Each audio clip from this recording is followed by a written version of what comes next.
Okay, so good morning my students. बहुत बहुत good morning सभी लोगों को। बहुत सारे लोग जुड़ते जा रहे हैं भैया। आज का दिन होने वाला है बहुत खतरनाक। तो सबसे पहले नाम लेता हूँ। सबसे पहले कौन आए? तो सिद्धांत भाई आए सबसे पहले, सिद्धांत श्रीवास्तव। उसके बाद आए सुधीर, सुधीर के बाद आए रोशन झा, राजन राम, टुनटुन, रुपेश, चंदन, सन्नी, सुब्रा, कोमल आ चुकी हैं, अमित कुमार जी, पम्मी आ चुकी है, प्रमोद, कुंदन, प्रेम, चंद्रकेत यादव। बहुत सारे लोग जुड़ते जा रहे हैं। तो आज का जो क्लास होने वाला है वो होने वाला है बहुत बेहतरीन। और आज हम लोग फिर से अगले 60 क्वेश्चंस को करेंगे, अगले 60 क्वेश्चन को फिर से करेंगे। तो चलिए भाई फटाफट देखते चलिए कौन कौन आ गए हैं, जरा देखते चलता हूं। तो बहुत सारे लोग जुड़ते जा रहे हैं फटाफट। सुधीर भी आ चुके हैं, बहुत सारे लोग, पम्मी, प्रमोद, कुंदन, प्रेम, चंद्रकेत यादव, दीपक, विकास, सुरभि, सुकेला। बहुत सारे लोग आते जा रहे हैं, बहुत सारे लोग। तो बहुत सारे लोग, डॉक्टर दिव्या आ चुकी हैं। डॉक्टर दिव्या स्वागत है आपका। डॉक्टर दिव्या भी आ चुकी हैं, चंदन साव, शोभा कुमारी, बहुत सारे लोग जुड़ते जा रहे हैं। तो फटाफट मुझे बताइए, फटाफट मुझे बताइए कि कोई परेशानी तो नहीं, ऑडियो वीडियो सब कुछ ओके है? ऑडियो वीडियो सब कुछ ओके है ना? चलिए बहुत बढ़िया, बहुत सारे लोगों का आ रहा है, बहुत सारे लोग जुड़ते जा रहे हैं। अर्दिन, अपर्णा, अर्पणा आ चुकी हैं, राजीव कुमार जी आ चुके हैं, राजीव के बाद पंकज आ चुके हैं। बहुत सारे लोग जुड़ते जा रहे हैं, फटाफट जुड़ते जाइए। और फिर हम लोग आज करेंगे क्लास को शुरू। आज जो क्लास होने वाला है वो होने वाला है एक बेहतरीन क्लास। उसके अंदर हम आज करेंगे मिक्स क्विज का सेट नंबर 8। आज हम करने वाले हैं मिक्स क्विज का सेट नंबर 8। ठीक है। और इस सेट नंबर 8 के अंदर में आज हम करेंगे 60 प्रश्न। 60 प्रश्न के अंदर होने वाले हैं 40 जीएस के सवाल, साइंस के होने वाले हैं 10 क्वेश्चन और करंट अफेयर्स के होने वाले हैं 10। दीपक त्रिवेदी आ चुके हैं, जितेंद्र आ चुके हैं, पाटिल भाई आ चुके हैं, जितेंद्र, विजय कुमार जी आ चुके हैं। बहुत सारे लोग आ रहे हैं। निशी रंजन आ चुके हैं, अजय चौरसिया, अजय भी आ चुका है, मुस्कान आ चुके हैं। तो फटाफट लोग जुड़ते जाइए। मैंने एक बात कही है और मैं बार बार कहता हूं कि मेहनत, मेहनत आपकी वो एक ऐसी चाबी है, मेहनत, मेहनत एक ऐसी चाबी है जो बंद भाग्य के दरवाजे को भी खोल देती है। तो याद रखेंगे, कंटिन्यू पढ़ते रहिए। इस कलम की ताकत को कोई नहीं छीन सकता आपसे, इस बात को आप याद रखेंगे। The pen has that much power that nobody can snatch for you. ये शक्ति आपसे कोई नहीं छीन सकता। कन्हैया आ चुके हैं, मंजीत आ गया है, कृष्ण कृष्ण, पूजा भारती, सीमा सिंह, राहुल राज आ चुके हैं, सुभाष कुमार, मोहित। तो बहुत सारे लोग जुड़ते जा रहे हैं, बहुत सारे लोग जुड़ते जा रहे हैं। तो बहुत अच्छा लग रहा है। फटाफट बहुत सारे लोग जुड़ते जाइए। हम कर रहे हैं बीपीएससी के लिए 6000 प्रश्न हम कर रहे हैं। ऐसा प्रश्न अगर आप प्रतिदिन कर लें, या आप यूट्यूब पे देख रहे हो, या आप मुझे फेसबुक पे देख रहे हो, या आप अनअकैडमी ऐप पे देख रहे हैं, 6000 प्रश्न जब तक बीपीएससी का एग्जाम नहीं हो जाता है तब तक मेरा भी प्रण है कि मैं नहीं रुकूंगा, मैं नहीं थकूंगा। ना मैं रुकूंगा ना मैं थकूंगा, ये आपकी दी हुई ऊर्जा है मुझे। 6000 प्रश्नों का टारगेट है। जब तक बीपीएससी 66 का प्रीलिम्स नहीं हो जाता है, बीपीएससी 66वीं का प्रीलिम्स नहीं हो जाता है, या फिर बिहार दरोगा का मेंस नहीं हो जाता है, बिहार दरोगा का मेंस नहीं हो जाता है, प्रतिदिन मैं आपके लेके आऊंगा 60 क्वेश्चन जो हम लोग पीपीटी में करेंगे। और 60 क्वेश्चन मैं अलग से पूछता हूं जिसको हम लोग करेंगे कहां पे? कमेंट बॉक्स के अंदर। मतलब कुल मिला के टोटल 100 से 120 सवाल करने वाले हैं हम लोग, 100 से 120 सवाल करने वाले हैं। तो फटाफट लोगों को जोड़ते चलिए, फटाफट जोड़ते चलिए। दीपू कुमार जी आ गए हैं, अमित आ गए हैं, मनीषा। क्लास अगले 2 मिनट के अंदर शुरू हो जाएगी। फटाफट सुहाग आ गए, रोहिणी, प्रदीप, अंजलि, श्वेता, बहुत सारे लोग जुड़ते जा रहे हैं। तो भैया फटाफट जुड़ते चलिए। मैंने आपको बता रखा है कि जब 6000 क्वेश्चन का एक सीरीज है, इस सीरीज से अगर आपने कंटिन्यूअसली देख लिया, इसको प्रतिदिन देख लिया, सुबह 8 बजे मेरी क्लास होती है, अगर आपने डेली देख लिया टिल बीपीएससी एग्जाम, तो आपको कोई भी क्वेश्चन, लगभग 70 to 80% क्वेश्चन इससे बाहर नहीं आएगा। ये मैं दावे के साथ कहता हूं। जिस दिन एग्जाम होगा, एग्जाम के अगले दिन मैं ये पीडीएफ लेके आऊंगा, इस बात को याद रखना आप। इसी पीडीएफ से निकाल के दिखाऊंगा कि कहां कहां से क्वेश्चन पूछे गए। अंकित अवस्थी, मनीषा झा, मनीषा, बहुत सारे लोग आ गए हैं। तो फटाफट देखते चलिए, फटाफट देखते चलिए। और आज मैं फिर आपको वो कविता सुनाने वाला हूं जो आपके खून को खौला के रख देगी। आज मैं फिर से वो कविता सुनाने वाला हूं जो आपके खून को खौला के रख देगी। आपके वर्दी पर, आपके कंधों पर उस सितारों को चमकने के लिए आपको मेहनत करना होगा। ये जो कंधे होते हैं, इस कंधे पर अगर सितारे चाहिए, 2 सितारा चाहिए तो दरोगा बनो, 3 सितारा चाहिए तो इंस्पेक्टर बनो, और एक भारत का शोक स्तंभ चाहिए तो डीएसपी बनना होगा आपको। और इन सपनों को पूरा करने के लिए प्रतिदिन कुछ नहीं करना है। सुबह 8 बजे आ जाइए, सुबह 8 बजे मेरे क्लास के अंदर में आइए। 8 बजे प्रतिदिन 1.5 घंटे के अंदर में हम लोग करते हैं 120 सवाल। और क्वेश्चन भी होता है बड़ा बेहतरीन लेवल का।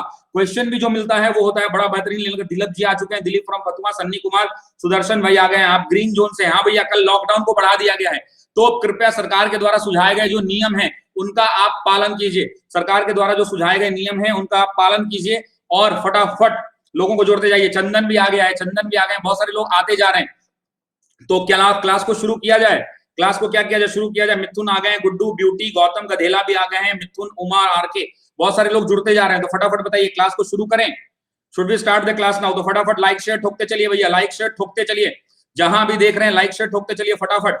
चलिए तो फटाफट लाइक बढ़ाइए और क्लास को करते हैं शुरू। फटाफट जोड़ते चलिए लोगों को, बहुत सारे लोग आ गए हैं और बहुत सारे लोग जुड़ रहे हैं। नवीन डिजायर एम्पलीफायर भी आ गए हैं, बहुत सारे लोग आते जा रहे हैं।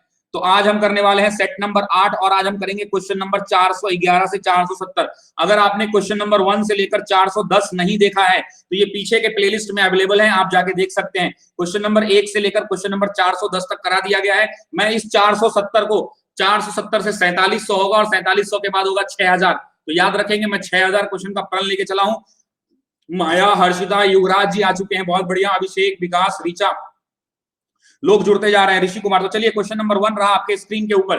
आपको बताना है, आपको ये बताना है कि स्वामी सहजानंद, आपको बताना है कि स्वामी सहजानंद सरस्वती ने एक पत्रिका का प्रकाशन किया था जिसका नाम क्या था? जन क्रांति, हुंकार, कृषक समाचार, विद्रोही, उपरोक्त में से कोई नहीं। चलिए अब कमेंट बॉक्स को बंद कर दीजिए, कमेंट बॉक्स में कमेंट नहीं, अब क्वेश्चन होगा। तो आपको बताना है कि स्वामी सहजानंद सरस्वती ने एक पत्रिका का प्रकाशन किया था जिसका नाम क्या था? जन क्रांति, हुंकार, कृषक समाचार, विद्रोही, इनमें से कोई नहीं या एक से ज्यादा। ऑप्शन लगा रहा हूं, पोलिंग 1 2 3 मैंने लगा दिया है पोलिंग। और कमेंट बॉक्स के अंदर बताइए संघ की कार्यपालिका, कमेंट में भी खाली नहीं रहा, कमेंट में बताइए संघ की कार्यपालिका की जो शक्ति होती है किसमें निहित होती है? संघ की कार्यपालिका की शक्ति किसमें निहित होती है? फटाफट कमेंट बॉक्स में आ जाइए। वीरेंद्र आ चुके हैं, नीतीश, नेहा, दीपक, मनोज। लेट जो लोग भी आ रहे हैं टाइम से आया कीजिए भैया, फटाफट चलिए आंसर कीजिए। संघ की कार्यपालिका की शक्ति किसमें निहित होती है आपको बताना है कमेंट बॉक्स में। देखिए जो 30 सेकंड का टाइम मिलता है पोलिंग करने के लिए, आपको सिर्फ 2 से 3 सेकंड लगता है। तो पोलिंग करने के बाद अगर आप टेस्ट देना चाहते हैं तो अनअकैडमी के ऐप पे जाइए और फटाफट मुझे वहां फॉलो कीजिए और टेस्ट दीजिए।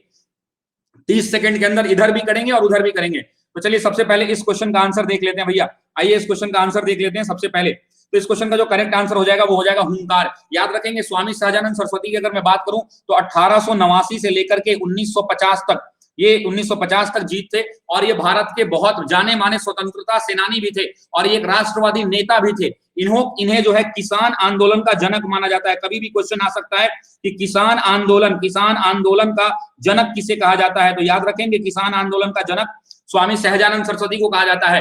इनके अलावा एक बहुत बड़े सन्यासी थे, किसान के बहुत बड़े नेता थे, लेखक थे, समाज सुधारक थे, इतिहासकार भी बहुत बड़े थे। और जो सबसे इंपॉर्टेंट बात है कि इनकी बहुत सारी पत्रिकाएं प्रकाशित होती थी और बेसिकली इनकी जितनी भी एक्टिविटियां थी वो बिहार में केंद्रित थी। इनकी जो बिहार के निकट, पटना के निकट इन्होंने एक आश्रम बनवाया था, उसी के निकट सारी चीजें केंद्रित थी। इनका जो है हुंकार पटना से प्रकाशित होता था। इसके अलावा एक और क्वेश्चन पूछा जा सकता है, जनता। तो याद रखेंगे जनता भी पटना से प्रकाशित होता था और जनता भी स्वामी सहजानंद सरस्वती के द्वारा लाया गया था। एक और पत्रिका थी विशाल भारत, कॉपी में नोट करते चलिएगा इसको। विशाल भारत जो पत्रिका थी ये कलकत्ता से निकलती थी। विशाल भारत बहुत बार पूछा गया है, विशाल भारत कलकत्ता से निकलती थी, इस बात को याद रखेंगे। और एक कल्याण नाम की पत्रिका थी, ये 4 पत्रिकाएं बहुत फेमस है। कल्याण जो है गोरखपुर से निकलता था, गोरखपुर से। तो याद रखेंगे कि स्वामी सहजानंद सरस्वती 1889 से लेकर 1950 तक इन्हें किसान आंदोलन का जनक माना जाता है। ये बहुत बड़े सन्यासी थे, क्रांतिकारी नेता थे, समाज सुधारक थे, लेखक थे, किसान के बहुत बड़े नेता थे। और इनकी 4 पत्रिकाएं बहुत फेमस थी। उन 4 पत्रिकाओं में सबसे पहले विशाल भारत कहां से निकलता था? कलकत्ता से। कल्याण कहां से निकलता था? गोरखपुर से। जनता निकलती थी पटना से और हुंकार निकलता था पटना से। आइए कमेंट बॉक्स में हमने पूछा था कि संघ की कार्यपालिका की शक्ति किसमें निहित होती है? तो आपको बताना है कि संघ की कार्यपालिका की शक्ति प्रेसिडेंट में निहित होती है। अगला क्वेश्चन बढ़ते हैं, क्वेश्चन नंबर 2। पटना में 1913 में अनुशील समिति की एक शाखा की स्थापना, अनुशील समिति की शाखा की स्थापना पटना में की गई थी। किसने की थी? याद रखेंगे रेवती नाग, यदुनाथ, शीलचंद सन्याल, मजरूल हक या एक से ज्यादा। पोलिंग लगा दिया है मैंने। और नेक्स्ट कमेंट बॉक्स में आ जाइए, कमेंट बॉक्स में मुझे बताइए कि पश्चिम भारत में डी के कार्वे का नाम बहुत फेमस है। ये किस चीज के संदर्भ में आता है? डी के कार्वे किस लिए फेमस थे? कमेंट बॉक्स में आइए फटाफट भैया, कमेंट बॉक्स में चलते चलिए, कमेंट बॉक्स में फटाफट चलते चलिए कि डी के कार्वे किस लिए फेमस थे? डी के कार्वे थे वो किस लिए फेमस थे? आपको बताना है कि डी के कार्वे किस लिए फेमस थे कमेंट बॉक्स के अंदर में। और पटना में 1913 के अंदर में अनुशील समिति की एक शाखा की स्थापना की गई थी। आपको बताना है कि अनुशील समिति की शाखा की स्थापना किसने की थी?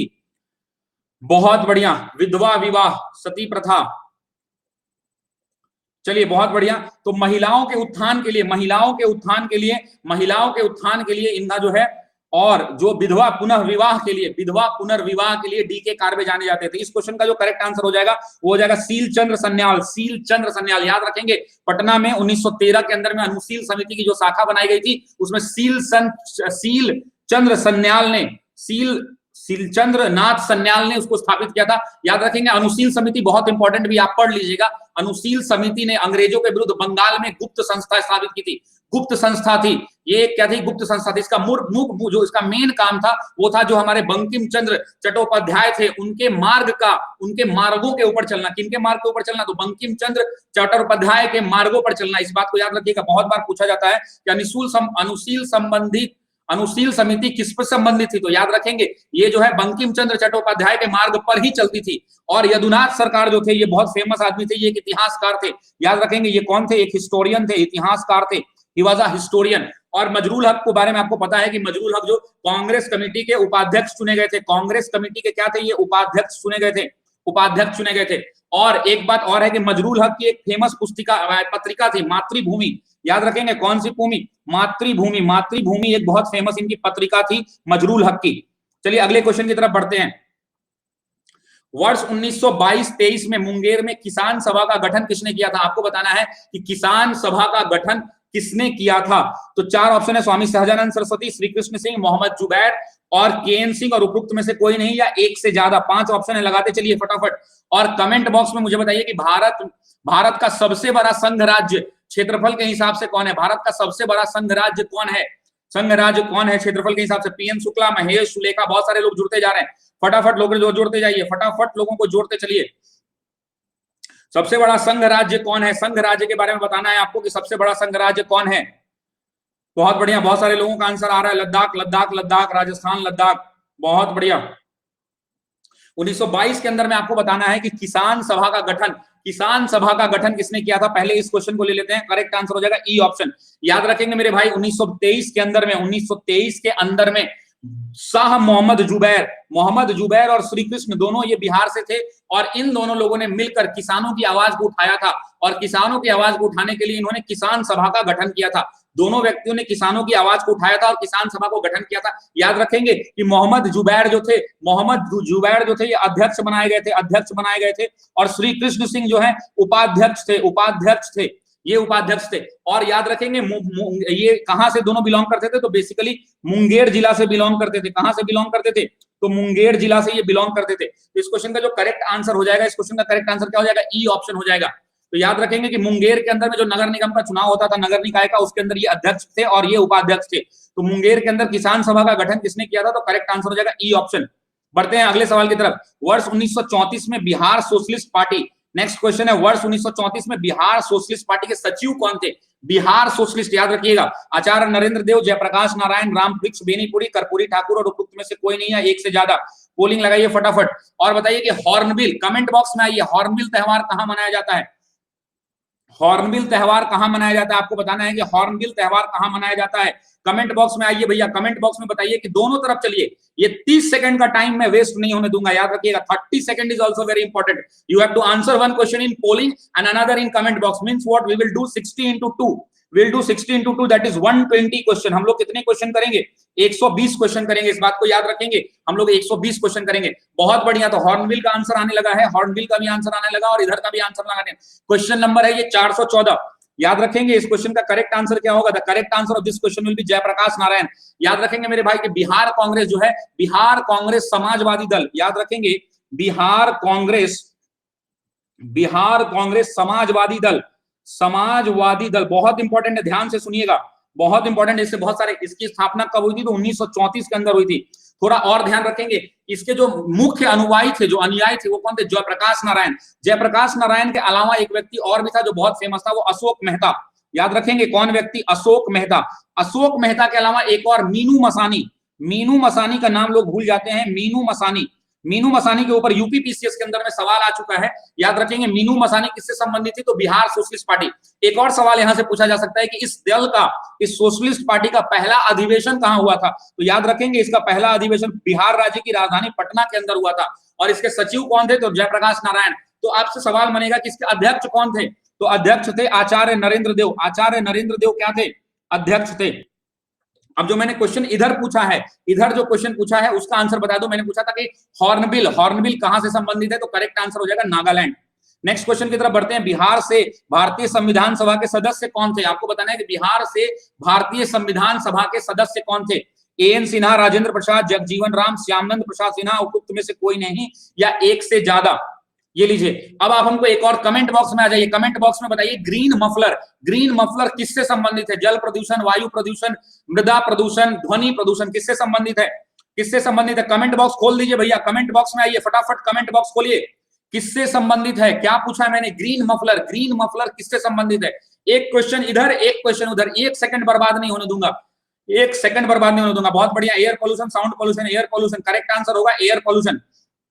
बहुत बढ़िया भाई, मेरा सभी को जय हिंद। जितने लोग लेट ज्वाइन हो रहे हैं कोई बात नहीं, राज भाई कल 4 लोग 5 लोग प्लस पे आए हैं, जो भी लोग कल प्लस कोर्स ज्वाइन किए हैं उनको बहुत बहुत सैल्यूट, और बहुत सारा अच्छा रिव्यू मिला है मुझे कि सर बहुत मजा आ रहा है। तो आप लोग में से भी कोई आना चाहता है प्लस के अंदर तो आ सकते हैं, बहुत बेहतरीन हो रहा है। कल ही मेरा बैच शुरू हुआ है 3 बजे से लेकर के 4:30 बजे तक। हमारे रामलाल प्रसाद मौर्य जी आ चुके हैं, उसके अलावा हमारे अरुण भाई आ चुके हैं, हमारी साक्षी आ चुकी है, हमारे सुप्रिया आ चुकी है। तो 4 लोगों का नाम मुझे याद है। चलिए इस क्वेश्चन का करेक्ट आंसर देख लेते हैं। याद रखिएगा मेरे भाई, जरा ध्यान से सुनिएगा। भारतीय जब संविधान बन रहा था, जब भारतीय संविधान बन रहा था तो संविधान सभा का गठन किया गया। इसके प्रथम जो अस्थायी अध्यक्ष, कौन से अध्यक्ष? अस्थायी अध्यक्ष पूछा जाता है। अस्थायी अध्यक्ष कौन बना? तो याद रखेंगे सच्चिदानंद सिन्हा, सच्चिदानंद सिन्हा बने थे प्रथम अध्याय अध्यक्ष। किस चीज के? भारतीय संविधान सभा के। लेकिन बिहार से इसके अंदर में टोटल 36 सदस्य थे। बहुत बार क्वेश्चन पूछा जा सकता है कि टोटल कुल कितने सदस्य संविधान सभा में, बिहार के रिप्रेजेंटेटिव कितने थे? तो याद रखेंगे कुल 36 सदस्य थे बिहार से, जिनमें प्रमुख थे हमारे एएन सिन्हा, डॉक्टर राजेंद्र प्रसाद, जगजीवन राम, अमिय कुमार घोष, बहुत फेमस नाम इतिहास का, अमिय कुमार घोष। अगर इनके बारे में नहीं जानते तो जरूर पढ़ लीजिएगा, अमिय कुमार घोष, केटी शाह, केटी शाह। इसके अलावा सच्चिदानंद सिन्हा, श्री कृष्ण सिंह, मोहम्मद ताहिर एक भी बहुत फेमस थे, मोहम्मद ताहिर, मोहम्मद ताहिर। तो बहुत सारे लोग इसके अंदर थे। तो सारा आंसर हो जाएगा, करेक्ट आंसर हो जाएगा ई ऑप्शन। जो मैंने इसके अंदर में पूछा था, कमेंट बॉक्स में पूछा था, तो उसका आंसर हो जाएगा ग्रीन मफलर एयर पॉल्यूशन से संबंधित है। अगले सवाल की तरफ बढ़ते हैं। बिहार में वर्ष 1937 में गठित प्रथम भारतीय मंत्रिमंडल का नेतृत्व किसने किया था? आपको बताना है कि मंत्रिमंडल का नेतृत्व किसने किया था। श्री कृष्ण सिंह, मोहम्मद यूनिस, जीएस लाल, वहाब अली, उपयुक्त में से कोई नहीं या एक से ज्यादा। लगाइए फटाफट पोलिंग के अंदर में, और इस तरफ आ जाइए, इस तरफ आइए और बताइए कि विश्व बौद्धिक संपदा दिवस, world intellectual property right day कब मनाया जाता है? अभी अभी पढ़ाया था 2-3 दिन पहले। आपको बताना है कि विश्व बौद्धिक संपदा दिवस कब मनाया जाता है। कमेंट बॉक्स में खोल दीजिए कमेंट, फटाफट कमेंट खोलिए भैया। और इधर बताइए आपकी प्रथम भारतीय मंत्रिमंडल का नेतृत्व किसने किया था? दोनों तरफ चलिए, दोनों तरफ चलना है, कहीं भी कम नहीं होना चाहिए। फटाफट चलिए, फटाफट चलिए, फटाफट जल्दी से बताइए इस क्वेश्चन का। ये सेशन लाइव चल रहा है, अगर आप मुझे लाइव देखना चाहते हैं तो आप अनअकैडमी के ऐप को इंस्टॉल कर लीजिए, अनअकैडमी में आइए और फटाफट ऊपर में बीपीएससी को सेलेक्ट कीजिए, वहां मैं आपको लाइव दिखूंगा। ये सेशन रिकॉर्डेड नहीं है, ये सेशन लाइव चल रहा है। यूट्यूब वाले लोगों के लिए बता रहा हूं मैं, फटाफट देखते चलिए। बिहार में वर्ष 1937 में गठित प्रथम भारतीय मंत्रिमंडल का नेतृत्व किसने किया था? तो याद रखेंगे मोहम्मद यूनिस, मोहम्मद, बहुत लोग गलत करते हैं, मोहम्मद यूनिस ने इसका गठन, इसका जो है प्रथम भारतीय मंत्रिमंडल का गठन किसके नेतृत्व में हुआ था? तो मोहम्मद यूनिस में। कब हुआ था? तो 1 अप्रैल 1937 को हुआ था, 1 अप्रैल 1937, 1 अप्रैल 1937 को हुआ था। और इसके बहुत सारे सदस्य थे, अजीत प्रसाद सिंह थे, गुरुसहाल राय थे, वहाब अली, वहाब अली बहुत फेमस नाम है, वहाब अली थे इसमें, जिसके बहुत सारे मेंबर थे। लेकिन याद रखिएगा कि सबसे पहले सरकार बनाने का जो प्रस्ताव है वो श्री कृष्ण सिंह को मिला था, और लेकिन राज्यपाल जो उस समय थे उन्होंने बोला कि हम हस्तक्षेप नहीं करेंगे, हम इसका गारंटी नहीं लेंगे। तो उन्होंने उसके बाद उन्होंने क्या दिया? आश्वासन दिया। तब जाकर मोहम्मद यूनिस के इस्तीफे के बाद जो श्री कृष्ण सिंह थे उनकी सरकार बने, अदरवाइज मोहम्मद यूनिस होते। बिहार के पहले मुख्यमंत्री कौन थे? कमेंट बॉक्स खोल दीजिए, कमेंट बॉक्स खोल दीजिए। बिहार के मुख्यमंत्री कौन थे? बिहार के पहले मुख्यमंत्री कौन थे? Comment box. राजेंद्र प्रसाद ने किसे पाकिस्तान का जन्मदाता माना? आपको बताना है कि राजेंद्र प्रसाद के नजर में किसको माना गया था पाकिस्तान का जन्मदाता? Mohammad Jinnah, lord Mountbatten, lord Minto, Liaquat Ali Khan, और उपयुक्त में से कोई नहीं। क्वेश्चन नंबर 417, पोलिंग लगाना है 1 2 3। बिहार के पहले मुख्यमंत्री कौन थे? कमेंट बॉक्स में खोल दीजिए, दोनों तरफ चलिए। 120 क्वेश्चन करेंगे, टाइम वेस्ट नहीं होने दूंगा मैं आपका। चलिए फटाफट बताइएगा, राजेंद्र प्रसाद ने किसे पाकिस्तान का जन्मदाता कहा था? आपको बताना है कि किसको कहा गया था। और इधर बताइए कृष्ण सिंह, बहुत बढ़िया, बिहार के श्री कृष्ण सिंह बिहार के पहले मुख्यमंत्री थे।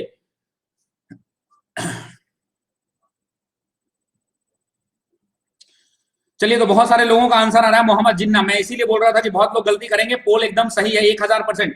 राजेंद्र प्रसाद, यहां पूछा गया है कि राजेंद्र प्रसाद ने पाकिस्तान का जन्मदाता किसने माना था। तो याद रखेंगे मेरे भाइयों कि राजेंद्र प्रसाद, डॉक्टर राजेंद्र प्रसाद जो भारत के पहले राष्ट्रपति हुए हैं, उन्होंने लॉर्ड मिंटो को माना था। किसको माना था? लॉर्ड मिंटो को। लॉर्ड मिंटो को उन्होंने पाकिस्तान का जन्मदाता माना था। लॉर्ड मिंटो उस समय के समय में, यानी 1909 के समय में, उस समय कौन थे? भारत के वाइसरॉय थे। He was a viceroy of India. Viceroy थे वो।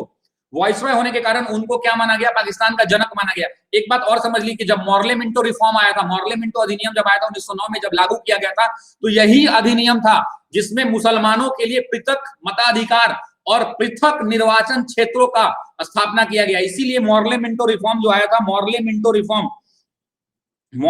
रिफॉर्म जो आया था 1909 के अंदर में, उसी के कारण जो है मुसलमानों को पृथक मताधिकार का और पृथक निर्वाचन क्षेत्रों का स्थापना किया गया था। इसीलिए राजेंद्र प्रसाद ने मोहम्मद अली जिन्ना को नहीं माना था। उन्होंने कहा कि लॉर्ड मिंटो ही पाकिस्तान का जन्मदाता है। चलिए, इस तरफ जो मैंने पूछा था वो था आंसर श्री कृष्ण सिंह। अगला क्वेश्चन बढ़ते हैं। देखिए, अगर आपको सब्सक्रिप्शन लेना है तो शशि शरण के कोड का इस्तेमाल कीजिए, आपको 10% का डिस्काउंट मिलेगा। जो लोग मुझसे लाइव देखना चाहते हैं, अगर यूट्यूब वालों को लग रहा है कि ये रिकॉर्डेड सेशन है, तो आप जल्दी से अनअकैडमी ऐप इंस्टॉल कीजिए और फटाफट आ जाइए इस पर। आपको पता चल जाएगा कि ये सेशन लाइव है। यहां आपको पोलिंग की भी फैसिलिटी मिलेगी। नेक्स्ट क्वेश्चन बढ़ते हैं। पटना लॉन का गांधी मैदान के रूप में नामांकन कब किया गया? आपको पता है जो पटना में गांधी मैदान है, उसका पहले नाम क्या था? लॉन था। पटना लॉन उसका नाम था। इसका नाम कब बदला गया? तो भारत छोड़ो आंदोलन के दौरान, साइमन आयोग विरोधी रैली के दौरान, चंपारण के दौरान, भारत की स्वतंत्रता के अवसर पर। उपयुक्त में से कोई नहीं है, एक से ज्यादा। तो लगाइए फटाफट पोलिंग। और आपको इधर कमेंट बॉक्स खोलिए, कमेंट बॉक्स में बताइए वायु की गति, वायु की गति किससे मापी जाती है? याद रखिएगा, वायु की गति पूछ रहा हूं, स्पीड ऑफ एयर किससे मापा जाता है? बताइए जल्दी। बैरोमीटर, एनोमीटर, हाइड्रोमीटर, कौन सा मीटर? विंड एन, कौन सा? बहुत बढ़िया, बहुत सारे लोगों का आंसर आ रहा है। पटना लॉन को गांधी मैदान के नाम से कब नामांकन किया गया? बहुत बढ़िया, बहुत सारे लोगों का आंसर है। थोड़ा भैया लाइक से ठोको यार, जल्दी जल्दी ठोको। बोलिए बांके बिहारी लाल की जय। चलिए, बहुत बढ़िया, बहुत सारे लोगों का आंसर आ रहा है, बहुत सारे लोगों का आंसर आ रहा है। सिद्धांत चल रहे हैं टॉप पे भैया। चलिए, इस क्वेश्चन का जो करंट आंसर हो जाएगा वो हो जाएगा भारत की स्वतंत्रता के अवसर पे। जैसे ही भारत आजाद हुआ, 15 अगस्त, याद रखेंगे, 15 अगस्त 1947 को, 15 अगस्त 1947 को। क्यों? क्योंकि ये जो गांधी मैदान था, ये आंदोलनकारी, जितने भी आंदोलनकारी था, उनका केंद्र बना हुआ था। तो जैसे ही भारत देश 15 अगस्त 1947 को आजाद हुआ, तो भारत की स्वतंत्रता के अवसर पर पटना लॉन था पहले नाम, उससे बदल के क्या कर दिया गया? गांधी मैदान कर दिया गया। और याद रखेंगे एक बात, पटना में जो गंगा नदी के किनारे जो ये गांधी मैदान बसा हुआ है, ये इसका नाम 1824 में रखा गया था, पटना लॉन। इसका नाम 1824 में क्या रखा गया था? पटना लॉन इसका नाम रखा गया था। और इधर आंसर हो जाएगा बैरोमीटर, सही है। नेक्स्ट क्वेश्चन की तरफ आगे बढ़ते हैं। आपको बताना है कि बंबई प्रेसिडेंसी एसोसिएशन की स्थापना किसने की थी? जो बंबई प्रेसिडेंसी, क्वेश्चन नंबर है 419। फिरोज शाह मेहता, केटी तैलंग, डब्ल्यूसी बनर्जी, तैयब जी, उपरोक्त में से कोई नहीं या एक से ज्यादा? 1 2 3 4 5 लगाइए जल्दी। आपको बताना है। अच्छा, एक बात और बता दीजिए कि दोनों संसद के दोनों सदनों की संयुक्त बैठक को कौन बुलाता है? कौन बुलाता है, पहले ये बताइए। पवन कुमार उपाध्याय, विजयी भव भैया, विजयी भव। बहुत ऊपर वाले का सबके ऊपर आशीर्वाद रहे। प्रतिदिन अपने माता पिता का पांव छुइए, उनसे आशीर्वाद लीजिए कि हे माँ, आपसे बड़ा कोई नहीं है इस धरती पर। अपने माँ बाप से अथक मोहब्बत कीजिए, रोज 5-10 मिनट उनका पैर दबाया कीजिए, उनकी सेवा कीजिए, उससे बड़ा फल कुछ नहीं मिलेगा। व्हाट्सएप फेसबुक में समय बर्बाद करने से बढ़िया 10 मिनट जिस दिन से आप देना शुरू कर दिए अपने माँ बाप को ना, जीवन बदल जाएगा। इस बात को याद रखिएगा। बिल्कुल, आर्टिकल 110 के अंदर में, आर्टिकल 110 अनुच्छेद 110 के अंदर में, अनुच्छेद 110 के अंदर में, अनुच्छेद 110 के अंदर में इसका जिक्र है। और लोकसभा के जो अध्यक्ष, इसको जो डबल जो होते हैं, ये कौन बुलाते हैं? प्रेसिडेंट बुलाते हैं।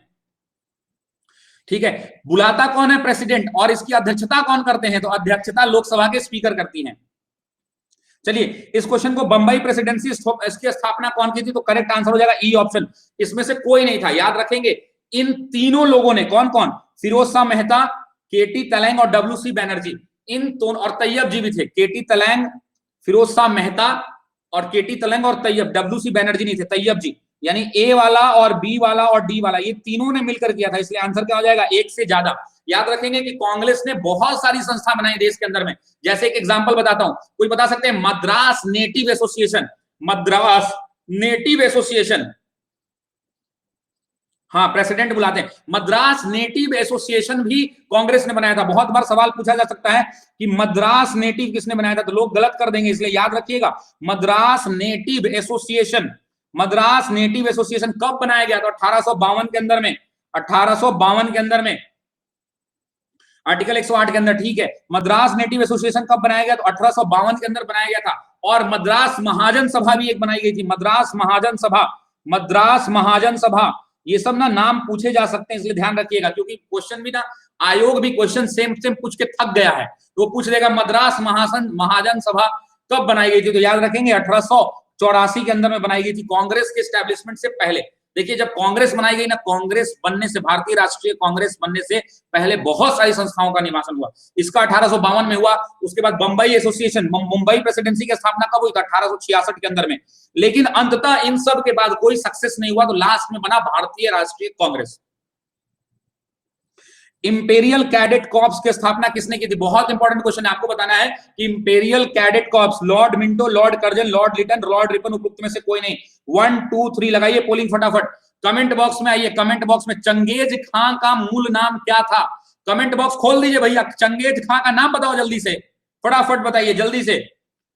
चंगेज खान का ओरिजिनल नाम क्या था, मूल नाम क्या था?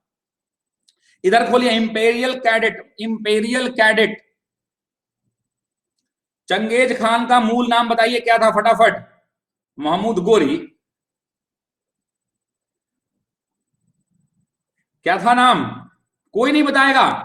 चंगेज खां का मूल नाम बताना है, कोई नहीं बताएगा चंगेज खां का मूल नाम। चलिए कोई बात नहीं, तो मैं ही बता देता हूं। तेमुचीन, तेमुचीन, तेमुचीन नाम था उनका, तेमुचीन, तेमुचीन नाम था चंगेज खान का। ये पूछा हुआ सवाल है, ये जेपीएससी या यूपीपीसीएस में पूछा हुआ सवाल है। तेमुचीन नाम था, चंगेज खान का नाम ओरिजिनल क्या था? तेमुचीन था। भैया हम लोग को, आप लोगों को बधाई हो, हम लोग 251 का आंकड़ा पार कर चुके हैं, सभी को सल्यूट, जय हिंद सभी को। चलिए, तो imperial cadet, imperial cadet corps की स्थापना किसने की थी? तो मैं आपको बताता हूं, याद रखिएगा 1904 के अंदर बहुत हंगामा हुआ था। 1904 में नवंबर महीने के अंदर में इंपेरियल कैडेट की स्थापना की थी लॉर्ड कर्जन ने। किसने की थी? लॉर्ड कर्जन ने। और याद रखिएगा लॉर्ड कर्जन ने इसके अंदर क्या किया था? तो इसमें युवाओं की भर्ती की थी, जिसकी उम्र 17 से 20 वर्ष थी, जिसकी उम्र 17 से 20 वर्ष थी, उनको चुना था। और उनको कैडेट और उनकी शिक्षा दीक्षा जितनी होती थी, वो उनके पढ़ने लिखने के लिए उसने कॉलेज वॉलेज बनवा दिए कि आप लोग पढ़िए। और उनके कॉलेज बनाए गए बहुत सारे शहरों में, जैसे राजकोट में, लाहौर में, इंदौर में, अजमेर में, बहुत सारे शहरों में इनको बनाया गया। और इंपेरियल कैडेट कॉर्प्स 17 से 20 वर्ष के युवाओं को भर्ती करता था और उनको शिक्षा दीक्षा देता था। बंगाल विभाजन की घोषणा, घोषणा का डेट पूछ रहा है, तो बंगाल विभाजन की घोषणा कब की गई थी? आपको बताना है कि बंगाल विभाजन की घोषणा किसने कब की गई थी? 19 जुलाई 1905, 7 अगस्त 1905, 15 अगस्त 1905, 16 अक्टूबर 1905। 5 ऑप्शन है आपके पास। क्वेश्चन नंबर है 421, लगाइए पोलिंग। कमेंट बॉक्स में आ जाइए, कमेंट बॉक्स में आप आ जाइए। बिना बेगार के किसने सुदर्शन झील का जीर्णोद्धार किया था? उस व्यक्ति का नाम बताइए जिसने सुदर्शन झील का जीर्णोद्धार किया था। कमेंट बॉक्स खोल दीजिए भैया, कमेंट बॉक्स दोनों तरफ चलिए, 30 सेकंड बर्बाद नहीं होने दूंगा। 30 second will not be wasted at any cost। आपको बताना है Bengal partition was announced on July 19, on 7th of August 1905, on 15th of August 1905, on 16th of October 1905। तो आपको बताना है, बहुत बढ़िया, चंद्रगुप्त आ रहा है, रुद्रमन आ रहा है, बहुत सारे लोगों का अलग अलग आंसर आ रहा है। तो बताना है रुद्रमन की चमन गुप्त, कौन सा करेक्ट आंसर होगा? जल्दी बताओ, क्वेश्चन बताओ जल्दी से, आपको बताना है कि करेक्ट आंसर क्या होगा। तो मैं बताता हूं पहले ये वाला क्वेश्चन।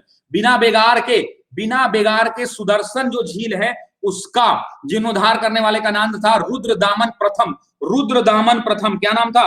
रुद्रदामन प्रथम। चलिए अब जल्दी से इधर आते हैं। बंगाल के विभाजन की घोषणा कब की गई? क्वेश्चन नंबर है 421। तो याद रखेंगे मेरे भाई कि बंगाल विभाजन की घोषणा 19 जुलाई 1905, 19 जुलाई 1905 को की गई थी। और ये प्रभावी जब पूछेगा क्वेश्चन की प्रभावी कब से हुई, तो याद रखेंगे 16 अक्टूबर 1905 से।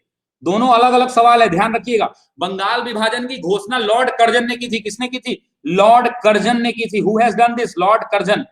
लॉर्ड कर्जन ने बंगाल विभाजन की घोषणा की थी। कब की थी? तो 19 जुलाई 1905 को। और ये प्रभावी कब हुआ? तो 16 अक्टूबर से प्रभावी हुआ। याद रखेंगे बंगाल विभाजन क्यों किया गया, इसका उद्देश्य क्या था बंगाल विभाजन का? तो बंगाल विभाजन का उद्देश्य सिंपल था कि उसका उद्देश्य था कि जो बंगाल की राजनीतिक जागरूकता थी, बंगाल के लोग बहुत ज्यादा जागरूक थे, उनमें बहुत एकता थी, हिंदू मुस्लिम के बीच में जो है ना बहुत ज्यादा एकता थी वहां पे। लेकिन बंगाल का विभाजन कर दिया गया और जैसे ही बंगाल का विभाजन हुआ वैसे ही जितने भी स्वदेशी आंदोलन थे और तेज हो गए, उल्टा पड़ गया गांव और भी तेज हो गया और पूरे देश के अंदर में एक नई ऊर्जा का संचार हो गया। तो करेक्ट आंसर हो जाएगा A option. Sir poll time कम करिए, 30 सेकंड बहुत है मेरे भाई। कर्नल वाइली की हत्या के आरोप में किसे मृत्युदंड दिया गया? आपको बताना है कि कर्नल वाइली की हत्या जब हुई तो किसे मृत्युदंड दे दिया गया था। 422 नंबर क्वेश्चन है, करेक्ट आंसर बताना है। मदन लाल ढींगरा, उधम सिंह, भगत सिंह, ममतानाथ, उपरोक्त में से कोई नहीं। लीजिए फटाफट ले लीजिए। आपको बताइए, आप क्वेश्चन के अंदर मुझे बताइए कि women's day, international women's day कब मनाया जाता है? इंटरनेशनल, कमेंट बॉक्स खोल दीजिए, इंटरनेशनल वुमेन्स डे कब मनाया जाता है? बहुत बढ़िया, 18 मार्च, 8 मार्च लोग कर रहे हैं। इधर आ गया है, कर्नल वाइली की हत्या के आरोप में किसे मृत्युदंड दिया गया था? मदन लाल ढींगरा को, उधम सिंह को, भगत सिंह को, ममतानाथ को। कर्नल वाइली जो थे वो बहुत बड़े आदमी थे, जो भारतीय जो सेना थी, भारतीय सेना के अवकाश प्राप्त अधिकारी थे। वो भारत में नहीं रहते थे, वो लंदन में रहते थे। बहुत बढ़िया। तो याद रखिएगा, कर्नल वाइली जो थे ना, एक गद्दार किस्म के आदमी, बहुत लोग कहते हैं, इतिहासकार ऐसे कहते हैं। करेक्ट आंसर हो जाएगा मदन लाल ढींगरा। ध्यान से सुनिएगा मेरी बातों को। कर्नल वाइली जो थे भारतीय सेना के अवकाश प्राप्त अधिकारी थे। वो भारत में नहीं, लंदन में रहते थे और वहां से वो भारतीय जो छात्र होते थे उनकी जासूसी करते थे, वो जासूसी का काम करते थे। और जितने भी भारत के क्रांतिकारी था, मतलब 20वीं सदी में अगर आप देखेंगे तो 20वीं सदी के जो प्रथम भाग था, यानी 1900 से लेकर के जो 1915-20 तक का जो भाग था, 1910 तक तो कम से कम जो 20वीं सदी का प्रथम दशक था, वहां पे वो भारतीय जो क्रांतिकारी लोग थे, उनका जो केंद्र था वो क्या था? लंदन था। वहां पे वो छात्रों के रहने के लिए उन्होंने क्या किया था कि इंडिया हाउस की स्थापना कर दी थी। श्याम जी कृष्ण वर्मा करके थे, उन्होंने इंडिया हाउस की स्थापना कर दी। और मदन लाल जो थे इंडिया हाउस के सदस्य थे। मदन लाल को 1 जुलाई याद रखेंगे, 1 जुलाई 1909 को 1 जुलाई 1909 को उनको गोली मार दी गई और गोली मारने के तुरंत बाद उनकी मौत हो गई। और याद रखेंगे कि यह ब्रिटेन में किसी भी भारतीय के द्वारा किया गया पहला घटना था। और मदन लाल को इसके तुरंत बाद, ज्यादा दिन नहीं, 1 जुलाई को मारा और 17 अगस्त 1909 को फांसी दे दी गई, मृत्युदंड दे दिया गया, इनको फांसी दे दी गई। और उनकी इच्छा थी कि उनको जलाया जाए, लेकिन उनकी इच्छा के विरुद्ध अंग्रेजों ने उन्हें दफना दिया था। याद रखेंगे इस बात को। कमेंट बॉक्स में पूछा था international women day, correct answer हो जाएगा 8 मार्च। नेक्स्ट क्वेश्चन की तरफ बढ़ते हैं। क्वेश्चन नंबर 423, भारतीय उच्चायुक्त के पद का किस अधिनियम से सृजन होता है? अभी भी हुआ था। भारतीय काउंसिल अधिनियम 1909, अधिनियम 1919, अधिनियम 1935, 1947। 4 ऑप्शन है आपको लगाने हैं, 1 2 3 लगा दीजिए। अब आपको बताना है जीव विघटित जो होता है, या फिर छोड़िए, एक और इजी क्वेश्चन पूछता हूं। भारत का प्रथम लोकपाल किसको नियुक्त किया गया था? कमेंट बॉक्स खोल दीजिए, कमेंट बॉक्स खोल दीजिए भैया। 2 क्वेश्चन करना है 30 सेकंड के अंदर में। भारत का प्रथम लोकपाल किसको किया गया था? डीके जैन नहीं, डीके जैन गलत है। Yes, Pinaki Chandra Ghosh correct answer है, पिनाकी चंद्र घोष। दोनों तरफ चलिए, फटाफट करते रहिए, फटाफट। जो भी यूट्यूब के दर्शक हैं, अगर उनको डाउट लग रहा है तो मैं आपको कंफर्म कर रहा हूं कि आप सीधा अनअकैडमी ऐप पे आ जाइए, आपको मजा आने वाला है।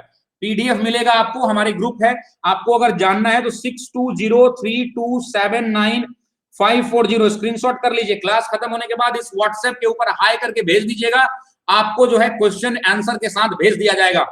व्हाट्सएप करके हाई करके भेज दीजिएगा। और एक मैसेज आता है ग्रुप में जुड़ने के लिए, तो ग्रुप में जुड़ जाइएगा, लेकिन लड़कियां मत जुड़िएगा, लड़कियों को अलग से मैं ऐड करता हूं, ठीक है ना ये बात। और ये क्लास जो है लाइव चल रहा है इस क्वेश्चन में। तो हमारे प्रथम लोकपाल कौन थे? पिनाकी चंद्र घोष। यहां आते हैं, उच्चायुक्त के पद का सृजन जो है भारत सरकार अधिनियम 1919 के तहत हुआ था। याद रखेंगे जो मॉन्टेग्यू चेम्सफोर्ड जो सुधार अधिनियम भी इसको कहते हैं, इसको क्या कहते हैं? 1919 को क्या कहते हैं? मॉन्टेग्यू चेम्सफोर्ड सुधार अधिनियम भी कहा जाता है। देखिए बेसिकली जो अधिनियम बनाया गया था, इसका उद्देश्य क्या था? इसका उद्देश्य था भारत में उत्तरदायी शासन की स्थापना करना। इसमें बहुत सारे प्रांतों में हस्तांतरित विषयों पर भारत के सचिव का नियंत्रण कर दिया गया और केंद्र का सहारा दिया गया। भारतीय जो कार्य प्रणाली थी, जो काम हो रहे थे, उसके देखभाल के लिए नया अधिकारी भारतीय उच्चायुक्त नियुक्त कर दिया गया। राजकोट से इनका वेतन कहां से निकलता था? एक क्वेश्चन पूछा जाता है। तो इनका जो वेतन निकलता था वो निकलता था राजकोट से। नेक्स्ट क्वेश्चन, भारतीय राष्ट्रीय कांग्रेस ने किस गोलमेज सम्मेलन में भाग नहीं लिया था? अच्छा क्वेश्चन है ये, आपको बताना है कि किस में भाग नहीं लिया था। प्रथम, द्वितीय, तृतीय सभी में भाग लिया था, एक या एक से ज्यादा। क्वेश्चन नंबर है 424, लगाइए पोलिंग।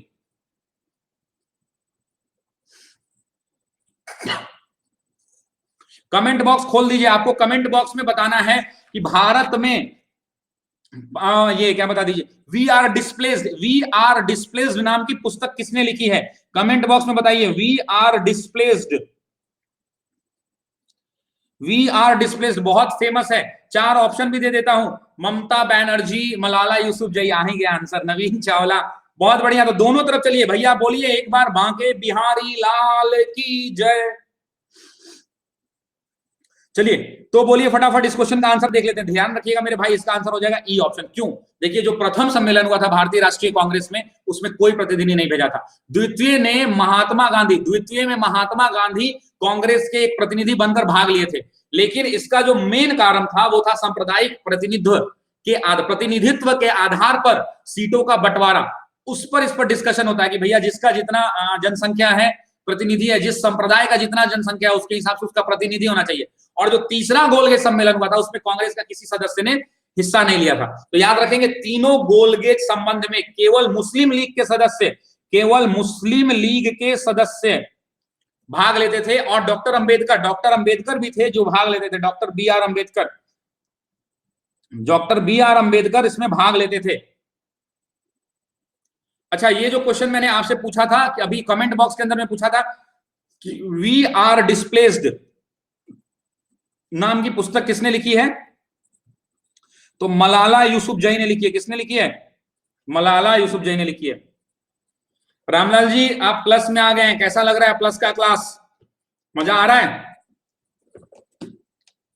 चलिए अगला क्वेश्चन ले लेते हैं। महात्मा गांधी ने भारतीय राष्ट्रीय कांग्रेस के, बहुत मजा आ रहा है, बहुत बढ़िया। अरे प्लस बेहतरीन चीज है, मैं बता रहा हूं ना कि सितंबर से पहले कोचिंग नहीं खुलने वाला है, और कल ही बैच शुरू हुआ, और एक बैच शुरू हो रहा है 5 मई से। 5 मई से शुरू हो रहा है मिशन बीपीएससी एक और शुरू हो रहा है 5 मई से। एक बैच कल शुरू हुआ है, 3 से 4:30 में मेरी क्लास लग रही है, और एक बैच शुरू होने वाला मिशन बीएसपी, इसमें सब सब्जेक्ट की पढ़ाई होगी। बहुत बढ़िया। महात्मा गांधी ने भारतीय राष्ट्रीय कांग्रेस के किस अधिवेशन की अध्यक्षता की थी? क्वेश्चन नंबर है 425, 1922, 1924, 1928, 1930। बताइए करेक्ट आंसर क्या होगा? 1925। 1 2 3। सोनू गुप्ता जी कमेंट में आंसर नहीं, और इस तरफ कमेंट बॉक्स खोल दीजिए। इस तरफ आपको बताना है कि जो ये क्या बोलते हैं, कहां पे हुआ था ये जो सम्मेलन हुआ था महात्मा गांधी वाला, ये कहां पे हुआ था?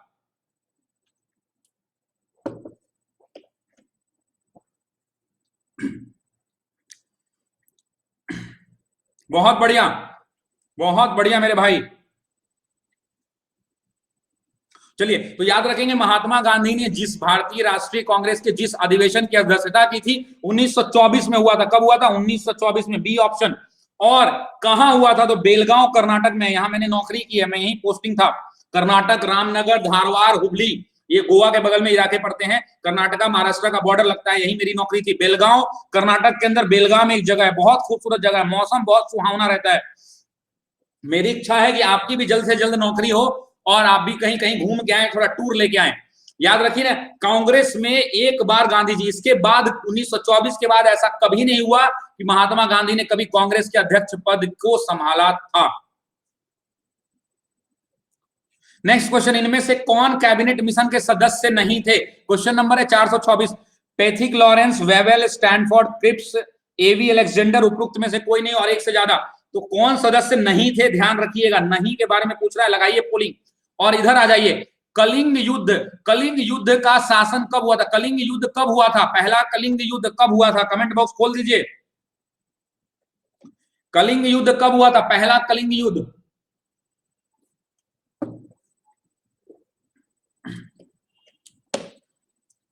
बहुत बढ़िया, बहुत बढ़िया मेरे भाई, बहुत बढ़िया।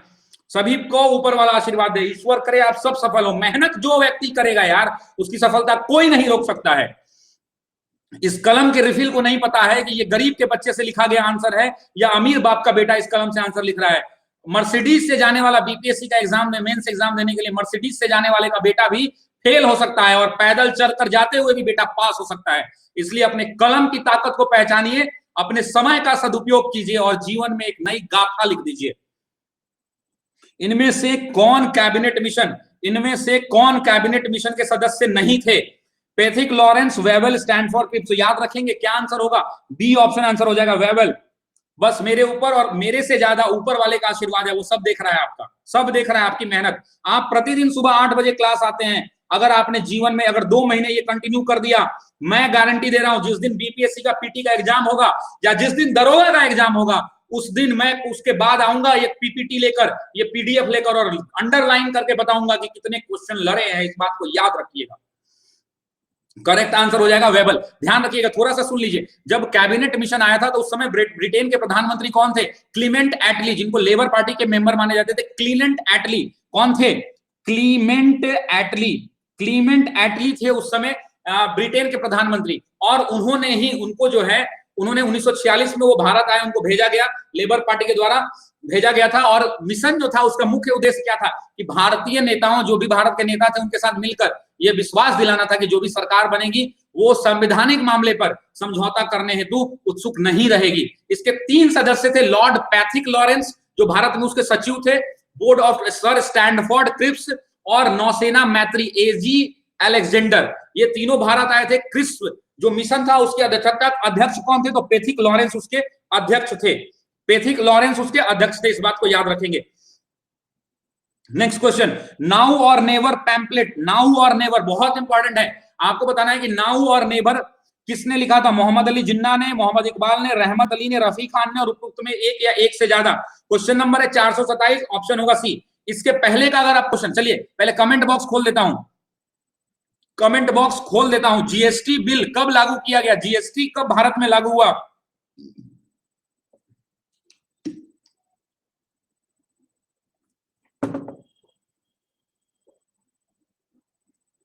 लागू कब हुआ, लागू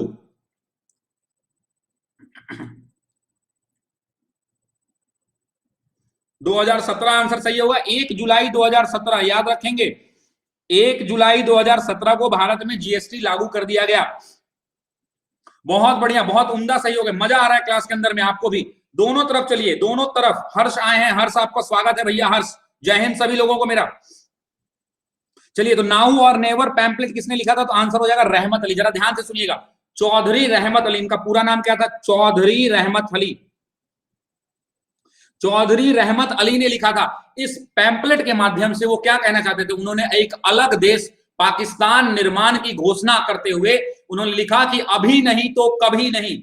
रहमत अली को वास्तविक तौर पे अगर कोई जाने तो रहमत, जब भी आप मेंस का आंसर लिखें, मैं डेली प्लस कोर्स के अंदर आंसर राइटिंग प्रैक्टिस कराता हूं, मैं वादा करता हूं कि जो व्यक्ति प्लस में आया है उसका रिजल्ट कोई पैदा नहीं हुआ रोक ले, अगर वो ईमानदारी से मेहनत करेगा। रहमत अली को पाकिस्तान का वास्तविक सृजनकर्ता कहा जाता है, इस बात को याद रखिएगा। भले मोहम्मद अली जिन्ना जो थे या इकबाल थे, उन लोगों ने इसको आगे बढ़ाया, लेकिन अगर कोई पूछ दे कि वास्तविक सृजन किसने किया पाकिस्तान का, तो वो व्यक्ति रहमत अली था, चौधरी रहमत अली। और इन्होंने ही एक पर्ची पर लिखा था कि अभी नहीं तो कभी नहीं। ठीक है, नेक्स्ट क्वेश्चन, सती को गैर कानूनी, सती को गैर कानूनी किसने घोषित किया था, Warren Hastings, William Bentinck, Cornwallis और कर्जन, और उपयुक्त में से कोई नहीं या एक से ज्यादा। चलिए फटाफट, इसको हम बहुत बार डिस्कस कर चुके हैं, इस पे ज्यादा डिस्कशन नहीं करेंगे। पोलिंग मैंने लगा दिया है। आपको बताइए कि दामोदर नदी कहां से निकलती है, दामोदर नदी कहां से निकलती है, कमेंट बॉक्स खोल दो, कमेंट बॉक्स में आइए, 30 सेकंड में दोनों तरफ चलेंगे, 30 सेकंड में दोनों तरफ चलेंगे, बताइए जल्दी, कमेंट में कहां से निकलती है। बहुत बढ़िया, बहुत सारे लोगों का आंसर आ रहा है, बहुत सारे लोगों का आंसर आ रहा है।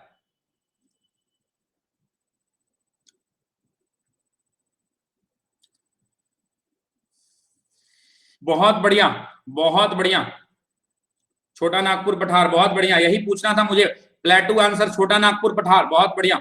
चलिए इस क्वेश्चन के आंसर को देख लेते हैं। तो सती को गैर कानूनी घोषित करने का अधिकार विलियम बेंटिक को जाता है। याद रखेंगे, हमारे बहुत बड़े भारत के इतिहास में सबसे बड़ा नाम अगर समाज सुधारक में किसी का आता है तो वो हमारे राजा राम मोहन राय थे। राजा राम मोहन राय ने इस दिशा में सबसे पहले कदम उठाया था। राजा राम मोहन राय को बहुत नामों से जाना जाता था, मैंने 5 नाम बताए हैं आपको राजा राम मोहन राय के पिछले के क्लासेस में, और याद रखेंगे। और इनमें जो विलियम बेंटिक थे उन्होंने उनको पूरा सपोर्ट किया, और 1828 में इसको गैर कानूनी घोषित कर दिया गया, जघन्य अपराध प्रथा को खत्म कर दिया गया 1828 के अंदर में। घोषित किया गया 1828 में, और 29 में ये लागू हुआ था। पंजाब भूमि हस्तांतरण अधिनियम को कब पारित किया गया था? बहुत इंपॉर्टेंट है, आपको पता होगा कि उस समय लॉर्ड कर्जन थे, लॉर्ड कर्जन ने इसको पारित किया था 1850, 95, 1900, 1905। लगाइए पोलिंग 1 2 3 और कमेंट बॉक्स खोलिए। दक्षिण भारत का पोलीगार किसको कहते हैं? दक्षिण भारत का पोलीगार किसको कहते हैं? कमेंट बॉक्स खोल दो जल्दी से, फटाफट फटाफट कमेंट बॉक्स खोलिए। दक्षिण भारत का पोलीगार किसे कहते हैं?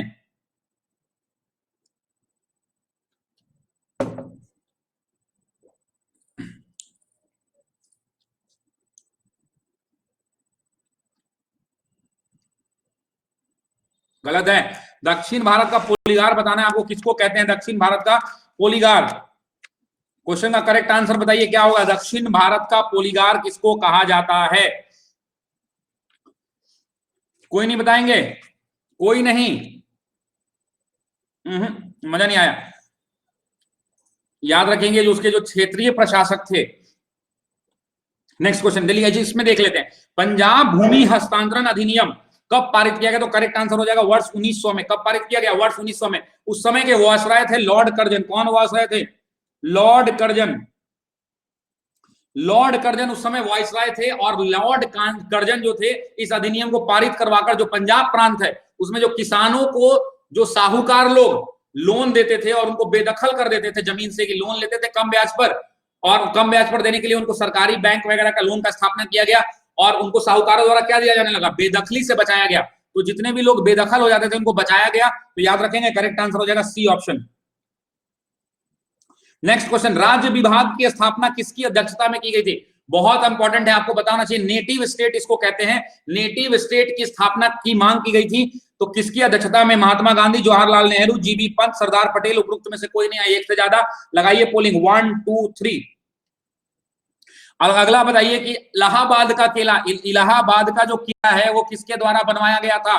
इलाहाबाद का किला किसके द्वारा बनवाया गया था? कमेंट बॉक्स खोल दीजिए भैया। इलाहाबाद का किला किसके द्वारा बनवाया गया था? और इधर बताइए राज्यसभा की स्थापना किसकी अध्यक्षता में की गई थी? राज्य विभाग की स्थापना किसकी अध्यक्षता में की गई थी? बहुत बढ़िया, तो अकबर इधर का आंसर करेक्ट है। इलाहाबाद का किला बनवाया था अकबर ने। इधर आइए, इधर करेक्ट आंसर हो जाएगा सरदार पटेल। कौन आंसर हो जाएगा? सरदार पटेल। याद रखेंगे 27 जून, 27 जून भारत आजाद होने से ठीक पहले 27 जून 1947 को, 27 जून 1947 को जो अंतरिम सरकार थी उसने एक अलग से नेटिव स्टेट बनाने की स्थापना की और उसका प्रमुख जो है सरदार पटेल को बनाया। सरदार पटेल जितने भारत में देसी रियासतें थी उन रियासतों को एकाकरण मतलब क्या, यूनाइट करने का काम उनको दिया गया और उन्होंने यूनाइट भी किया। क्या कमेंट बॉक्स में कोई बताएंगे?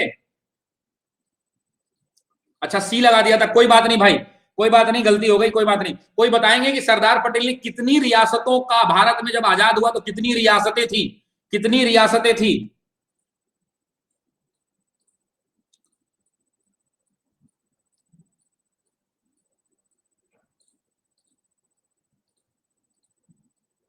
चलिए, एक संख्या को 342 से भाग देने पर शेषफल 47 मिलता है। मैंने ना मैथ का 2 क्वेश्चन डाला है क्योंकि बीपीएससी में आता है, तो मैंने 2 क्वेश्चन दिया है मैथ का, सिर्फ 2 क्वेश्चन, 2।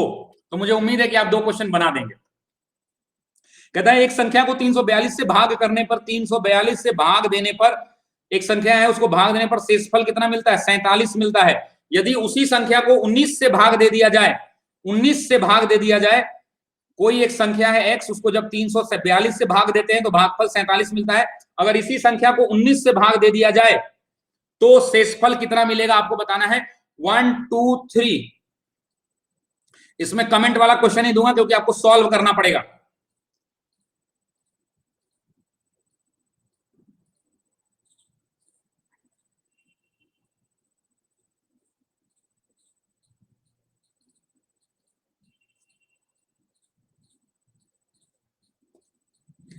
चलिए, तो बहुत बढ़िया, बहुत सारे लोगों ने जल्दी से पकड़ लिया इसको। मैथ बीपीएससी में आता है, 10 क्वेश्चन आते हैं मैथ के भैया। 10 क्वेश्चन के लिए मैंने इसलिए आज एक नया एक्सपेरिमेंट किया, 2 क्वेश्चन डाला हूं, सिर्फ 2 क्वेश्चन मेरे भाई। देखो इस क्वेश्चन का जो करेक्ट आंसर हो जाएगा, जरा ध्यान से देखो, इस क्वेश्चन का जो करेक्ट आंसर हो जाएगा 9। कैसे? कोई भी एक संख्या है x है, उसको जब तुम 342 से भाग दे रहे हो तो रिमाइंडर कितना आ रहा है? 47 आ रहा है। अब इसी संख्या को तुम 19 से भाग देखो, तो पहले तो चेक करो कि 19 से 342 कटता है क्या? बिल्कुल कटता है। कितनी बार में? तो 18 बार में।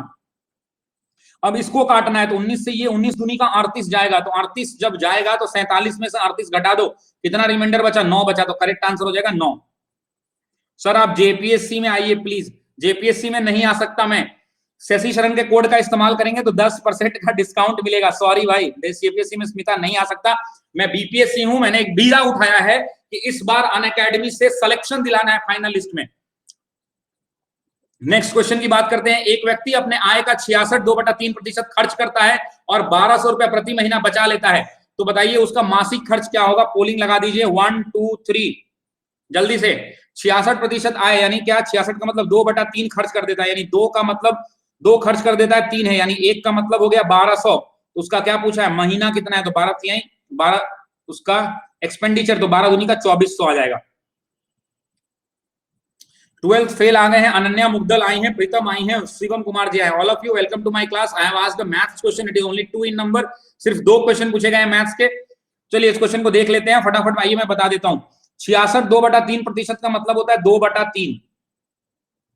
तो ये इसका खर्च है और ये इसका टोटल इनकम है। बोलता है कि वो सेविंग उसकी कितनी है? 1200 रुपए। तो 3 यूनिट इनकम है, 2 यूनिट खर्च है, यानी 1 यूनिट उसकी सेविंग है। 1 बराबर कितना है? 1200। सर हम लोग काम भी कर रहे हैं और पढ़ भी रहे हैं। बहुत बढ़िया, बहुत बढ़िया। 1 बराबर 1200 तो 2 बराबर हो गया 2400। नेक्स्ट क्वेश्चन की तरफ बढ़ते हैं। घड़ी में प्रयोग होने वाले जो वॉच होता है, वॉच जो होता है उसके अंदर, हाँ घड़ी का मतलब वॉच नहीं, वो क्रिस्टल वाली बात कर रहा हूं मैं, ठीक है। तो जो क्रिस्टल होते हैं उसमें प्रयोग होने वाले क्वाड क्रिस्टल, घड़ी में प्रयोग होने वाले क्वार्ट्ज क्रिस्टल होते हैं, किस चीज के बने होते हैं? Sodium silicate, silicon dioxide, germanium dioxide, titanium dioxide, उपरोक्त में से कोई नहीं या एक से ज्यादा। 4 ऑप्शन है। 433 नंबर सवाल है। 1 2 3। सर आप मेरा स्वागत नहीं किए। अरे भैया शालिनी आई है, कैसे स्वागत नहीं होगा? हमारे प्लस की सबसे नटखिट बच्ची हैं ये, शालिनी का स्वागत है। अच्छा आप एक कमेंट बॉक्स खोलिए, बताइए कि जो खिलाफत आंदोलन हुआ था उसमें प्रमुख नेता कौन थे? खिलाफत आंदोलन के प्रमुख नेता कौन थे?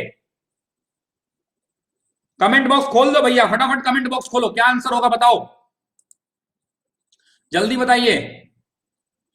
इंग्लिश मीडियम में अलग से बैचे जाते हैं बीपीएससी के अंदर, और हिंदी मीडियम के अंदर अलग से बैचे जाते हैं, ठीक है। अगर मेरी साउंड ज्यादा आ रही है तो आप अपने मोबाइल के वॉल्यूम को कम कर लीजिए।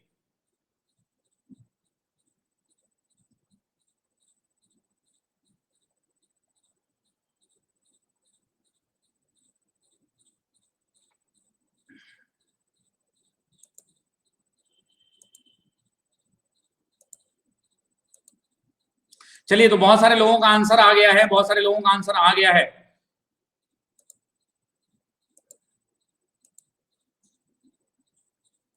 बहुत बढ़िया, बहुत सारे लोगों का आंसर आ गया है। तो आपको बताना है इस क्वेश्चन का करेक्ट आंसर क्या होगा। और जो भी लोग अब कंटिन्यू करना चाहते हैं, जो भी लोग अब कंटिन्यू करना चाहते हैं, मैं उनके लिए एक बात बताता हूं। फटाक से अब आ जाइए अनअकैडमी के ऐप पर, अनअकैडमी के ऐप पे आ जाइए फटाफट, फटाफट अनअकैडमी के ऐप पर आ जाइए, इंस्टॉल कीजिए। चलिए इस क्वेश्चन का आंसर देख लेते हैं। तो ये जो क्वेश्चन है, इस क्वेश्चन का आंसर क्या होगा कि घड़ी में प्रयोग होने वाले कार्ब क्रिस्टल, जो क्वार्ट्ज क्रिस्टल होते हैं वो किस मटेरियल के बने होते हैं आपको बताना है। तो करेक्ट आंसर क्या हो जाएगा? बहुत जल्दी बताइए। करेक्ट आंसर हो जाएगा B option, silicon dioxide. Silicon dioxide इस क्वेश्चन का करेक्ट आंसर हो जाएगा। इसका रासायनिक नाम होता है SiO2। SiO2 इसका रासायनिक सूत्र होता है। नेक्स्ट क्वेश्चन, ब्रोमीन क्या होती है? रंगहीन, भूरी, ठोस, अत्यंत ज्वलनशील, लाल, द्रव और उपरोक्त में से कोई नहीं। उपरोक्त में से कोई नहीं, तो बताना है इस क्वेश्चन का आंसर हो जाएगा। क्या आंसर होगा? क्वेश्चन नंबर है 434, फटाफट बताइए ब्रोमीन का करेक्ट आंसर क्या हो जाएगा? ABCD। इधर खोल दीजिए, आपको इधर बताना है कि लोकहितवादी उपागम जो होता है, लोकहितवादी उपागम से, उस उपागम नाम से किसे जाना जाता था? लोकहितवादी उपागम। बहुत बढ़िया जेपी, बहुत बढ़िया जेपी आ रहा है आंसर।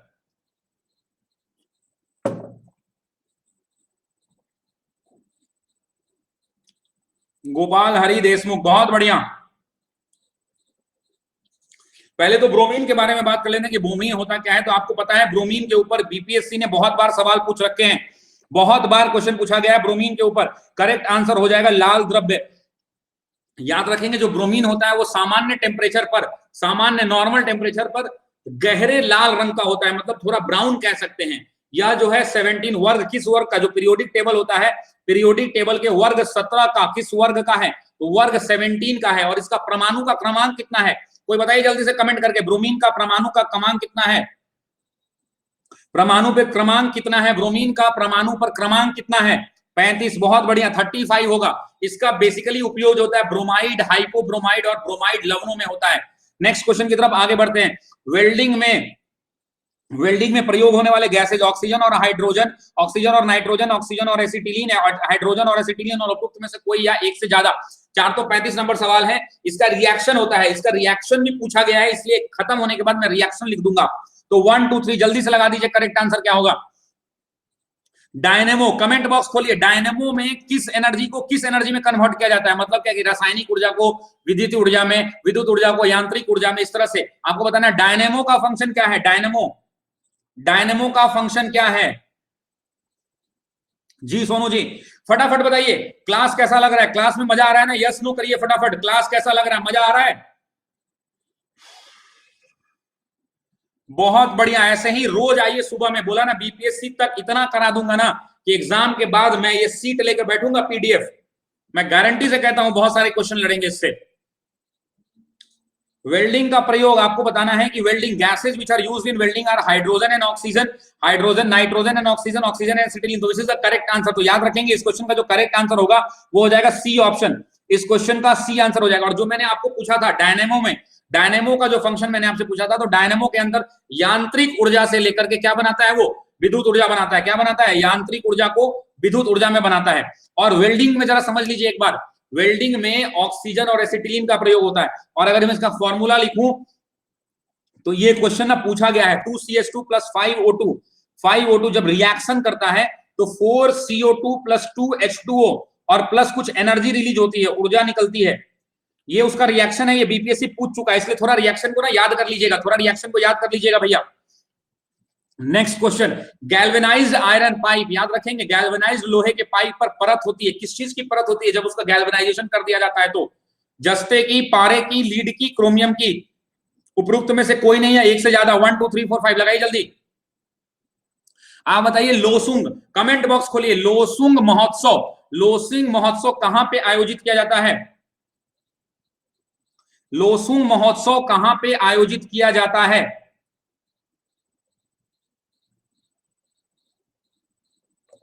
लोसुंग महोत्सव कहां पे आयोजित किया जाता है, बहुत बढ़िया, बहुत बढ़िया मेरे भाई, बहुत बढ़िया।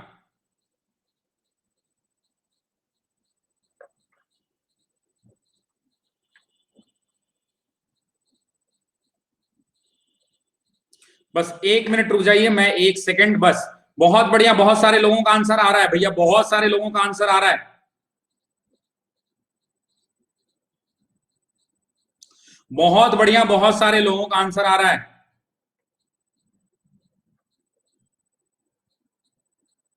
चलिए सर 4 बजे सोते हैं ना इसलिए लेट हो जाता है, कोई बात नहीं। जो व्यक्ति जितना ज्यादा मेहनत करता है, जितना ज्यादा मेहनत करता है उतना ज्यादा सफल होता है। तो याद रखेंगे गैल्वेनाइज्ड लोहे पर जस्ते की परत होती है। क्यों होती है, कोई बताएंगे जस्ते का परत। जस्ता क्या करता है, जो लोहे से अधिक सक्रिय धातु है, जस्ता क्या है, बहुत ज्यादा रिएक्टिव है। जस्ता जो है लोहे से अधिक सक्रिय धातु है, इसलिए वो स्वयं को संरक्षित कर लेता है, तो लोहे को भी वो क्या कर देता है, सुरक्षित कर देता है। तो करेक्ट आंसर हो जाएगा जिंक ऑप्शन। नेक्स्ट क्वेश्चन की तरफ बढ़ते हैं। दृश्य स्पेक्ट्रम, जितना हम देख सकते हैं, वेवलेंथ, जो विजिबल स्पेक्ट्रम है वो कितना है, 1300 एंगस्ट्रॉम से 3900, 3900 से 7600, 7800 से 8200, 8500 से 9800, या इनमें से कोई नहीं। तो फटाफट लगाइए, बहुत फेमस क्वेश्चन है। 1 2 3।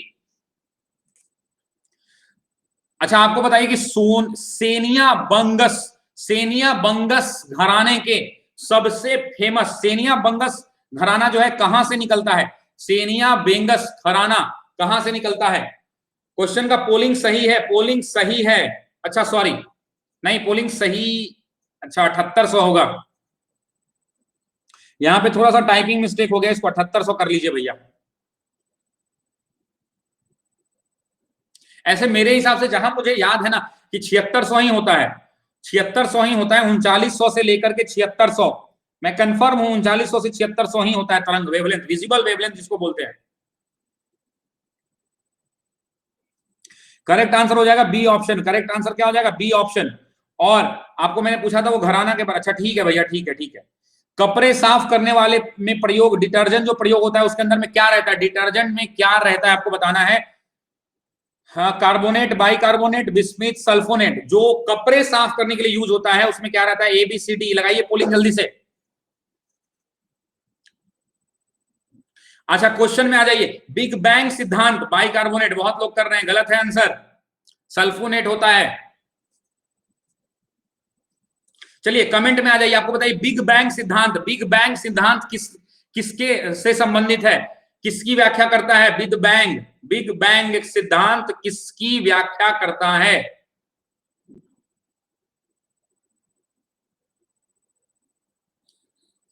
ज्योग्राफी लिख रही है शालिनी। देखिए इसके अंदर में ना बहुत सारा डाउट है, लेकिन मैं बीपीएससी ने जो आंसर दिया था, जो आंसर बीपीएससी ने दिया था उसके बारे में मैं बता रहा हूं। बीपीएससी ने दिया था सल्फोनेट, ये बीपीएससी का एक प्रीवियस ईयर क्वेश्चन है और इस क्वेश्चन का आंसर होगा सल्फोनेट। ध्यान रखेंगे, जो कपड़ा साफ करने वाला होता है उसमें सल्फोनेट का प्रयोग किया जाता है। इसका रासायनिक तौर पर अगर आप देखेंगे तो आप लंबी श्रृंखला है, बहुत लंबी श्रृंखला है। तो और एल्किल सल्फेट या सल्फोनेट ये भी यूज होता है, ठीक है। इसलिए करेक्ट आंसर ए हो जाएगा और पोलिंग गलत नहीं है, 1000% पोलिंग सही है, ठीक है। नेक्स्ट क्वेश्चन की तरफ बढ़ते हैं। अगर आप शशि शर्मा के कोड का इस्तेमाल कर रहे हैं तो आपको जो है 10% का डिस्काउंट मिलेगा। बहुत सारे लोग कल प्लस में आए हैं, कल 5 लोग नए प्लस में ज्वाइन किए हैं, और भी लोग अगर ज्वाइन होना चाहते हैं तो ज्वाइन हो सकते हैं। और भी कोई इंक्वायरी है तो 6203279540 पे कॉल कर सकते हैं। नेक्स्ट क्वेश्चन, वह तत्व जो मानव पसीने के माध्यम से उत्सर्जित होता है। बहुत इजी क्वेश्चन है, गलत नहीं होना चाहिए। मानव पसीने से क्या निकलता है, गंधक यानी सल्फर, लोहा, मैग्नीशियम, जस्ता, उपयुक्त में से कोई नहीं। 1 2 3 नीला थोथा, सॉरी ये क्वेश्चन तो अगला ही है तो मैं क्यों पूछूं फिर। चलिए एक और क्वेश्चन पूछ लेता हूं आपसे। भारत की सबसे लंबी नहर कौन सी है, भारत की सबसे लंबी नहर कौन सी है।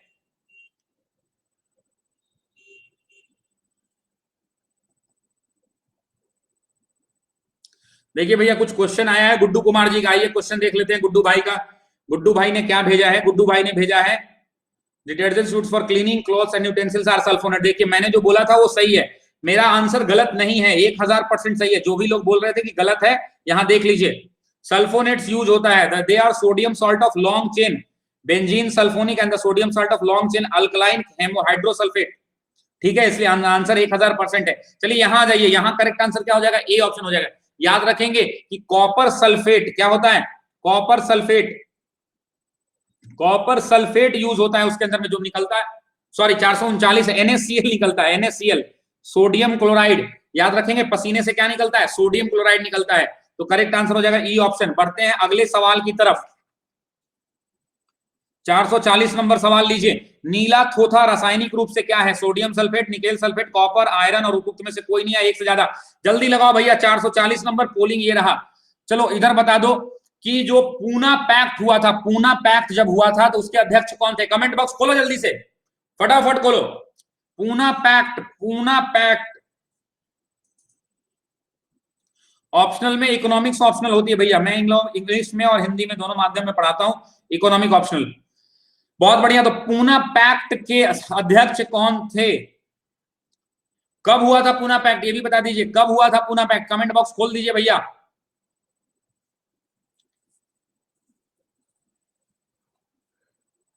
चलिए 1932 में हुआ था, तो करेक्ट आंसर हो गया डॉक्टर BR अम्बेडकर। इधर आइए, सोडियम सल्फेट याद रखेंगे, सॉरी कॉपर सल्फेट, क्या होगा answer, copper sulphate. Copper sulphate जो होता है यानी CaSCuSO4 कितना H2O, तो 5H2O, ये इसका फॉर्मूला होता है। इसको नीला थोथा भी कहा जाता है। क्यों नीला थोथा कहते हैं कि जब भी इसको हम पानी में डालते हैं, जब भी इसको जलीय विलयन में डाला जाता है तो ये नीले रंग का हो जाता है। नेक्स्ट, निम्नलिखित में से किस कमेटी और आयोग ने न्याय पंचायत बनाने की सिफारिश की थी, न्याय पंचायत बनाने की सिफारिश किसने की थी। बलवंत राय मेहता कमेटी, अशोक मेहता, GK राव, सकारिया और उपयुक्त में से कोई नहीं है, एक से ज्यादा। जल्दी जल्दी बताइए फटाफट, आंसर क्या होगा, 1 2 3। और इधर बता दीजिए प्रथम बौद्ध संगीति का आयोजन कहां हुआ था, प्रथम बौद्ध संगीति का आयोजन कहां हुआ था। कमेंट बॉक्स खोल दो।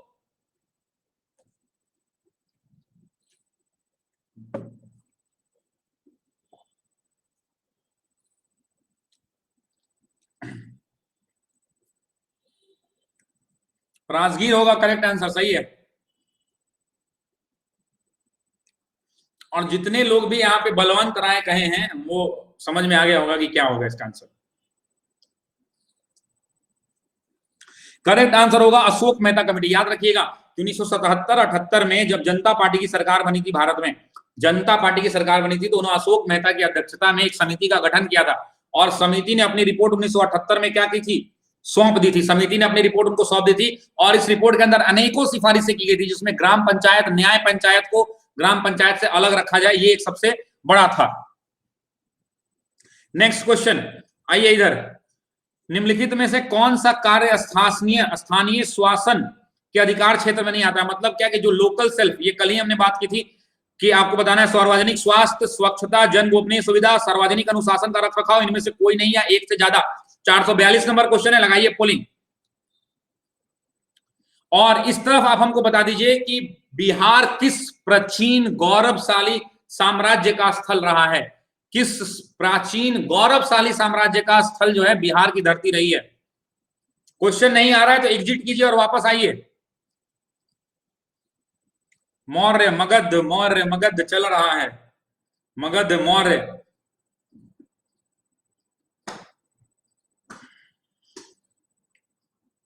देखिए जब साम्राज्य की बात होती है ना तो मौर्य नहीं होगा। क्वेश्चन को ध्यान से सुना कीजिए।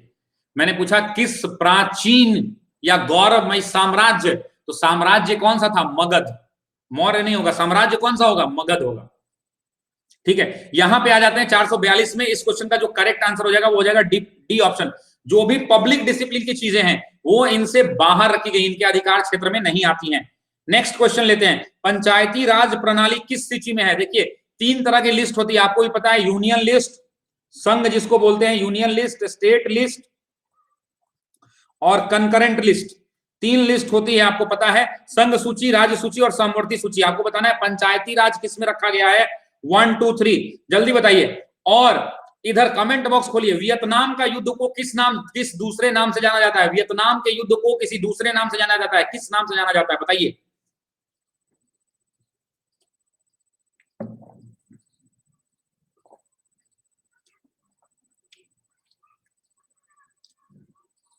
Yes, Indo China.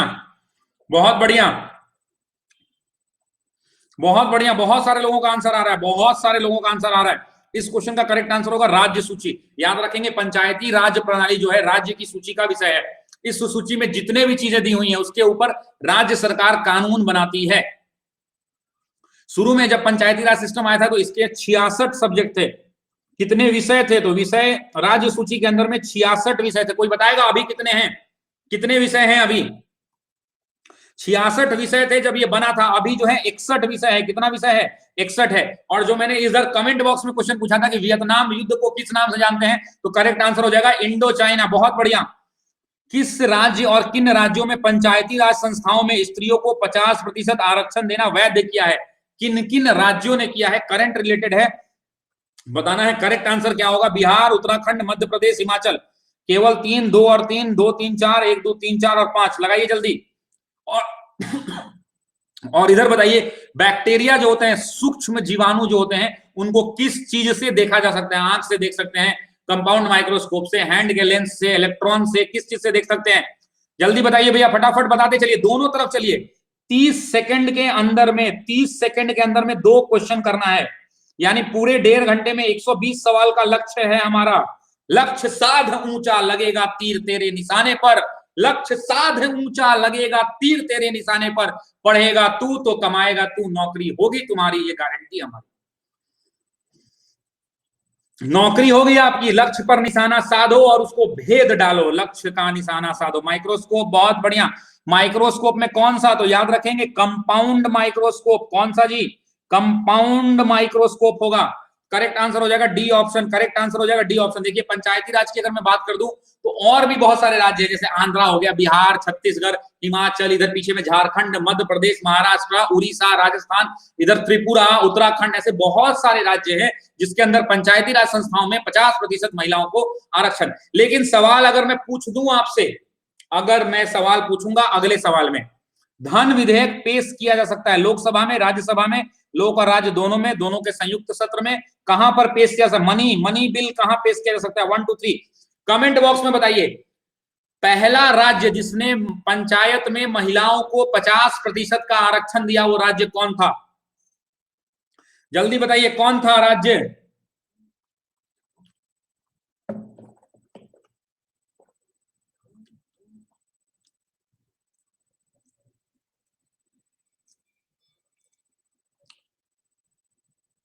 देखिए मनी बिल जो है, मनी बिल के संबंध में मैं आपको बता दूं, गलत टिक हो गया, कोई बात नहीं, लीडर बोर्ड दिखा देता हूं, लीडर बोर्ड दिखा देता हूं अभी।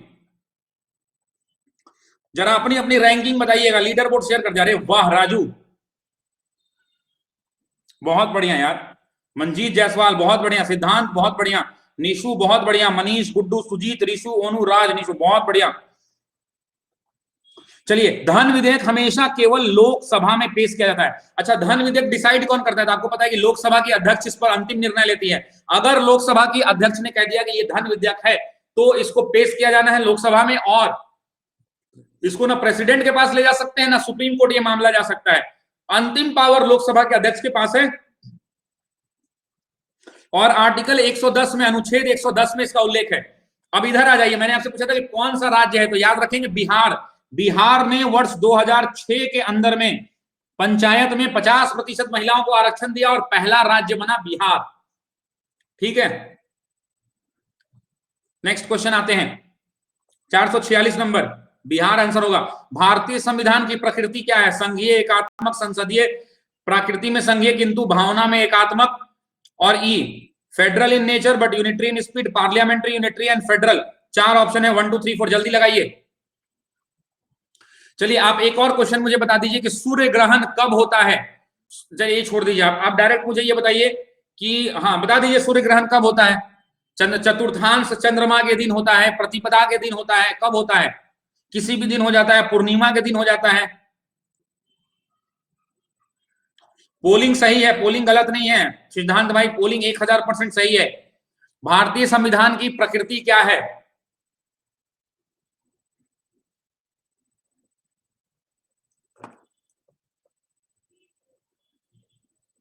देखिए एक बात समझिए, मून अर्थ और सन के बीच में आ जाता है, बहुत सही।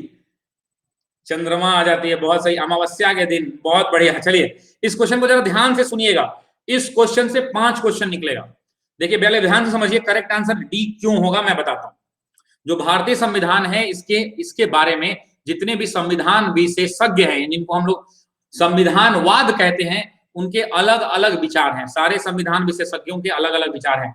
संविधान की जो प्रकृति है उसके संदर्भ में जो डॉक्टर भीमराव अंबेडकर का बयान है, भीमराव अंबेडकर का मानना है कि भारतीय संविधान समय के अनुसार एकात्मक और संघात्मक दोनों है।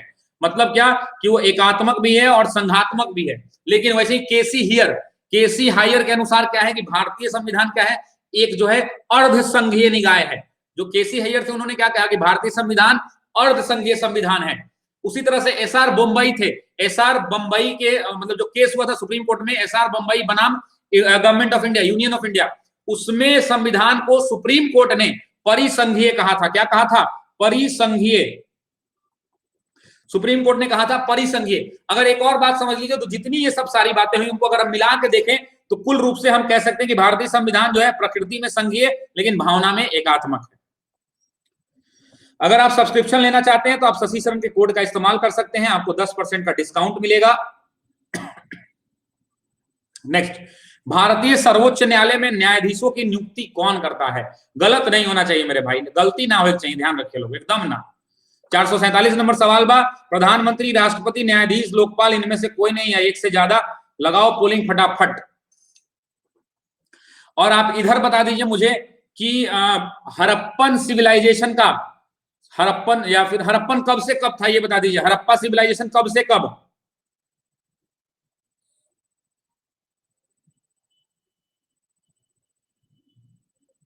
हड़प्पन सिविलाइजेशन, बहुत बढ़िया, 2500 से 1750, बहुत बढ़िया, अरे वाह बहुत बढ़िया। 2350 से 1700, 2350 से 1700, 2500 से 1750।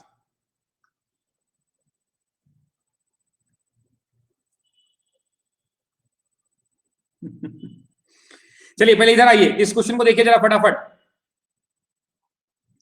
जो आपसे सवाल पूछा गया है कि भारतीय सर्वोच्च न्यायालय में न्यायाधीशों की नियुक्ति कौन करता है, तो राष्ट्रपति करते हैं। सुप्रीम कोर्ट के जजों की नियुक्ति याद रखेंगे, आर्टिकल कौन सा, 124 का 6th पैरा, आर्टिकल 124 6 के अनुसार जो सुप्रीम कोर्ट के न्यायाधीश होते हैं उनकी राष्ट्रपति के द्वारा नियुक्ति की जाती है।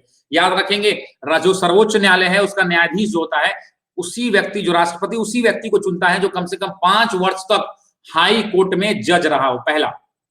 और दूसरा, किसी हाई कोर्ट के अंदर उन्होंने 10 साल तक लगातार प्रैक्टिस की हो, या एक और ऑप्शन है, राष्ट्रपति की आंखों की नजरों में वो बहुत प्रतिष्ठित, बहुत रेपुटेड जो है ना लॉ का और कानून का जानकार, तो हो सकता है।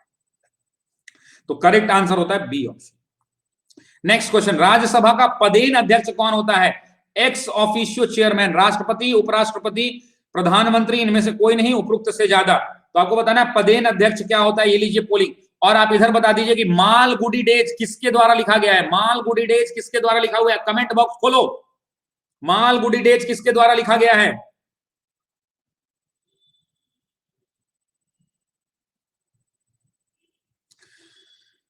चलिए,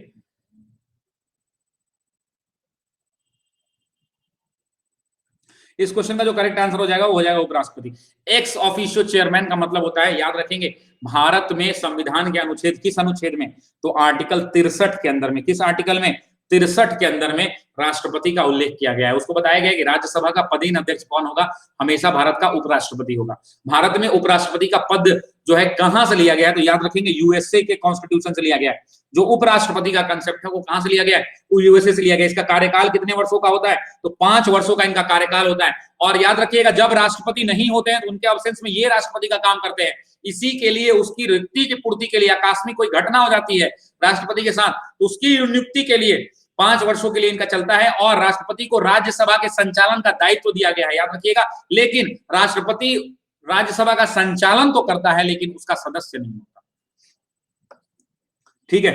भारत के प्रधानमंत्री किसके प्रति जवाबदेह है, मंत्रिमंडल, राष्ट्रपति, लोकसभा, राज्यसभा, इनमें से कोई नहीं। 449 नंबर सवाल है, 1 2 3 पोलिंग लगाइए। और आप इधर बता दीजिए कि Similipal bio reserve, Similipal bio reserve कहां स्थित है, बताइए कहां है स्थित सिमलीपाल। बहुत बढ़िया, उड़ीसा। अरे वाह, जबरदस्त मेरे भाई, लगे रहो, कोई नौकरी नहीं छीन सकता है यार, कौन छीन लेगा यार, इतना पढ़ रहे हो, मेहनत कर रहे हो, आंसर्स आ रहे हैं आपके, क्यों नहीं होगी नौकरी। सर काइंडली राज्यसभा के बारे में, सर काइंडली, भू का मतलब भू राज्य, राज्यसभा क्या लिखा है पता नहीं चल रहा है, राज्यसभा के बारे में लिखा है क्या आपने, राज्यसभा, राज्यसभा लिखा है, जल्दी बताइए, कमेंट देख रहा हूं मैं, जो लोग भी कमेंट किए हैं। भू राजस्व लिखा है, अच्छा ठीक है, बता दूंगा भू राजस्व के बाद में लैंड रेवेन्यू। चलिए पहले इस क्वेश्चन का आंसर देख लेते हैं। तो भारत के प्रधानमंत्री की जवाबदेही लोकसभा के प्रति होती है, याद रखेंगे। आर्टिकल, किस आर्टिकल में प्रधानमंत्री की चर्चा है, तो आर्टिकल 75, आर्टिकल 75 के अंदर में राष्ट्रपति, प्रधानमंत्री की चर्चा की गई है। याद रखेंगे, भारत का प्रधानमंत्री जो है लोकसभा के प्रति जवाबदेह होता है। प्रधानमंत्री या सरकार बनाने के लिए लोकसभा में बहुमत होना जरूरी होता है, और प्रधानमंत्री का कार्यकाल अधिकतम 5 वर्षों का होता है। लेकिन लोकसभा में अगर विश्वास मत में बने रहना है तो जब तक वो विश्वास मत रहेंगे तब तक उनका कार्यकाल चलेगा। देश का जो भी नीति निर्माण होता है, जो भी निर्णय होता है, जो मेन निर्णय होता है, एक्चुअली में आप देखिए तो प्रमुख रूप से संचालन प्रधानमंत्री करता है। नेक्स्ट क्वेश्चन ले लेते हैं, संसद सदस्य बनने हेतु न्यूनतम आय कितनी है, याद रखेंगे। मेंबर ऑफ पार्लियामेंट 18, 21, 25, 30, उपरोक्त में से कोई नहीं या एक से ज्यादा। बताइए आपको कि संसद का सदस्य बनने में कितना उम्र होना चाहिए, 1 2 3। क्वेश्चन इधर बता दीजिए कि दूरबीन का आविष्कार किसने किया था, कमेंट बॉक्स खोलिए, दूरबीन का आविष्कार किसने किया था, दोनों तरफ चलिए, दोनों तरफ चलना है, दूरबीन का आविष्कार किसने किया था।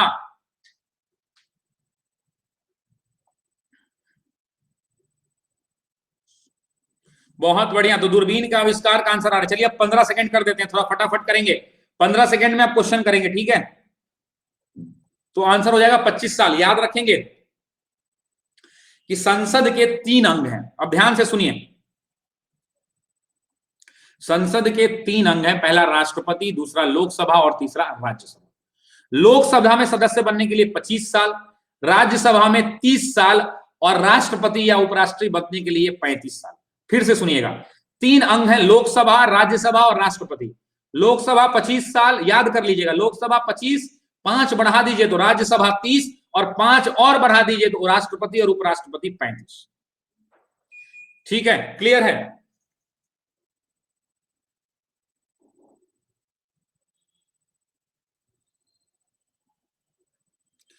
एमपी मेंबर ऑफ पार्लियामेंट का मतलब ही होता है लोकसभा में।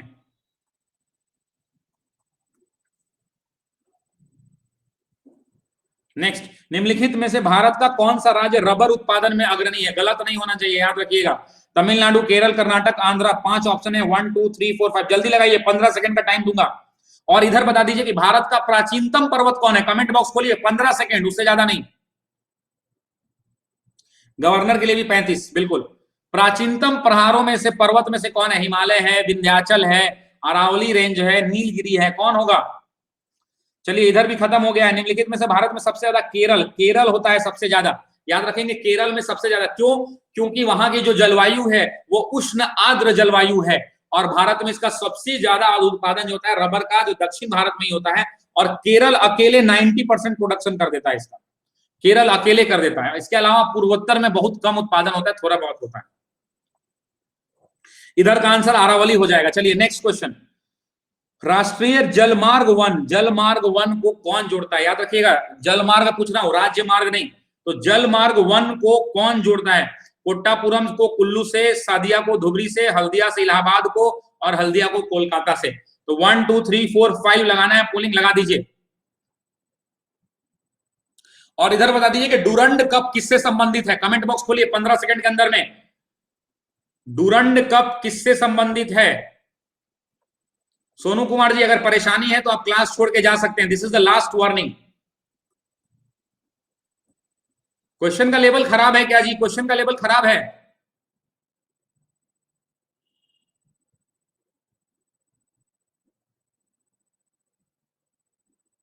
मैंने 4थी दफा आपका करंट कमेंट पढ़ा है सोनू कुमार जी। अगर आपको पसंद नहीं आ रहा है then you can leave the class my dear students. सबसे बराबर मोहब्बत करता हूं और आपसे तो सोनू जी ज्यादा मोहब्बत है मुझे। इतना प्यार करता हूं आपको, इतना मानता हूं, आप ऐसे बात बोल देते हैं। चलिए, राष्ट्रीय जलमार्ग 1 को कौन जोड़ता है? तो हल्दिया को इलाहाबाद से। याद रखेंगे, 2-3 बात समझ लीजिए। हल्दिया को इलाहाबाद से, थोड़ा इसको साफ कर देता हूं। हल्दिया को इलाहाबाद से 1, याद रखिएगा। कोट्टापुरम को कुल्लू से 3, राष्ट्रीय जलमार्ग नंबर 3 है कोट्टापुरम से कुल्लू। और सदिया से धुबरी कौन है? राष्ट्रीय राजमार्ग 2 है। और अब कोई एक और बात बता सकते हैं कि अभी अगला क्वेश्चन में पूछ लूंगा, राजस्थान राज्य की खेतरी बेल्ट किसके लिए प्रसिद्ध है? खेतरी, तांबा, सोना, अभ्रक, लौह, किस खनन के लिए खेतरी फेमस है? लगाइए पोलिंग और कमेंट बॉक्स में बताइए कि भारत में कुल कितने राष्ट्रीय जल मार्ग हैं। 3 का तो मैंने नाम बता दिया। भारत में कितने हैं, कुल कितने राष्ट्रीय जल मार्ग हैं? जल मार्ग और राज्य मार्ग अलग होता है, नेशनल हाईवे नहीं पूछ रहा हूं मैं। 7 8 4 17 8 7 7 4, बहुत बढ़िया। चलिए, तो पहले इधर आ जाता हूं। राजस्थान की जो ये है ना खेतरी बेल्ट, बेसिकली क्या है? राजस्थान में तांबा खनन के लिए फेमस है। आपने सुना होगा झुंझुनू, जिसने भारत की सरहदों को बहुत लाल दिए, वहां का सबसे ज्यादा शहीद होता है आदमी, सबसे ज्यादा लाल अपना कुर्बान करने वाला देश पर राजस्थान का झुंझुनू जिला है। और याद रखेंगे, तांबा खनन के लिए जो खेतरी बेल्ट है वही झुंझुनू में स्थित है, वही झुंझुनू में है। तांबा परियोजना भी वहां बहुत पहले से चल रही है। और याद रखेंगे, बहुत सारे ऐसे साक्ष्य भी मिले हैं कि मुगल शासन के समय से ही तांबा का वहां उत्खनन होता था। और याद रखेंगे, जो हिंदुस्तान कॉपर लिमिटेड है, हिंदुस्तान कॉपर लिमिटेड है, वहां उसने ही खेतरी का विकास किया है, खनन का काम किया है। और टोटल अगर गहरा मतभेद है आंसर में, कोई बात नहीं, तांबा खनन हो गया। दूसरा जो है, टोटल जलमार्ग की संख्या भारत में 6 है। भारत में 6 राष्ट्रीय जलमार्ग हैं। निम्नलिखित में से कौन सी नदी फतुआ के निकट गंगा में मिलती है? बीपीएससी का पूछा हुआ सवाल है। कौन सी नदी गंगा में आके मिलती है? फतुआ में। सोन, पुनपुन, सकरी, बालन, उपयुक्त में से कोई नहीं है, एक से ज्यादा लगाइए।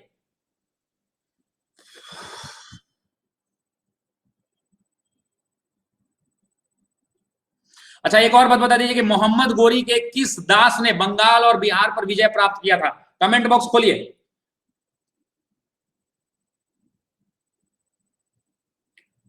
किसने प्राप्त किया था? मोहम्मद गोरी के किस दास ने बिहार और बंगाल पर विजय प्राप्त किया था? बख्तियारपुर रेलवे स्टेशन उन्हीं के नाम पर है, बख्तियार खिलजी। बख्तियार खिलजी ने किया था। बहुत बढ़िया। इस क्वेश्चन का करेक्ट आंसर हो जाएगा पुनपुन। इसमें कुछ बताने लायक नहीं है। नेक्स्ट क्वेश्चन, अगर आप सब्सक्रिप्शन लेना चाहते हैं तो आप सब्सक्रिप्शन ले लीजिए, 10% का डिस्काउंट मिलेगा आपको। एक बात समझिए, सितंबर से पहले कोचिंग नहीं खुलने वाला, ये गारंटी है मेरी। अपनी खुद की पटना में बहुत बड़ी कोचिंग है, मुझे भी पता है। तो कोचिंग अभी सितंबर से पहले नहीं खुलने वाला है। बीपीएससी का जो लोगों ने, कल 5 लोगों ने सब्सक्रिप्शन लिया है और जितने भी लोग आए हैं उन्होंने इसकी बहुत तारीफ की है कि सर वाकई बहुत अच्छी पढ़ाई हो रही है। ठीक है, आप एमसीक्यूज का प्रैक्टिस कर रहे हैं, लेकिन थ्योरी पढ़ना बहुत जरूरी है और उसके साथ आंसर राइटिंग करना बहुत जरूरी है। आपके रामलाल प्रसाद मौर्य जी कल क्लास प्लस में आ गए हैं, अरुण कुमार जी प्लस में आ गए हैं, साक्षी प्लस में आ गई हैं, बहुत सारे लोग प्लस में आ रहे हैं। 1 साल की फीस 6300 रुपया है और आपके घर में अगर छोटे भाई बहन है तो 7560 रुपया है। ईएमआई क्रेडिट कार्ड से अवेलेबल है। आप 7560 रुपया का मतलब होता है 2 साल तक पढ़िएगा। अनलिमिटेड बैच कोचिंग में अगर आप एक बैच में एडमिशन लीजिएगा तो एक क्लास में अलाउ मिलता है। अगर दरोगा का पीटी का एग्जाम आया तो पीटी का बैच निकाल देगा, उसमें पैसा दे दीजिए। दरोगा का मेंस आएगा तो फिर पैसा दीजिए। बीपीएससी का पीटी का बैच कीजिए तो फिर पैसा दीजिए। बीपीएससी का मेंस का कीजिए तो फिर पैसा दीजिए।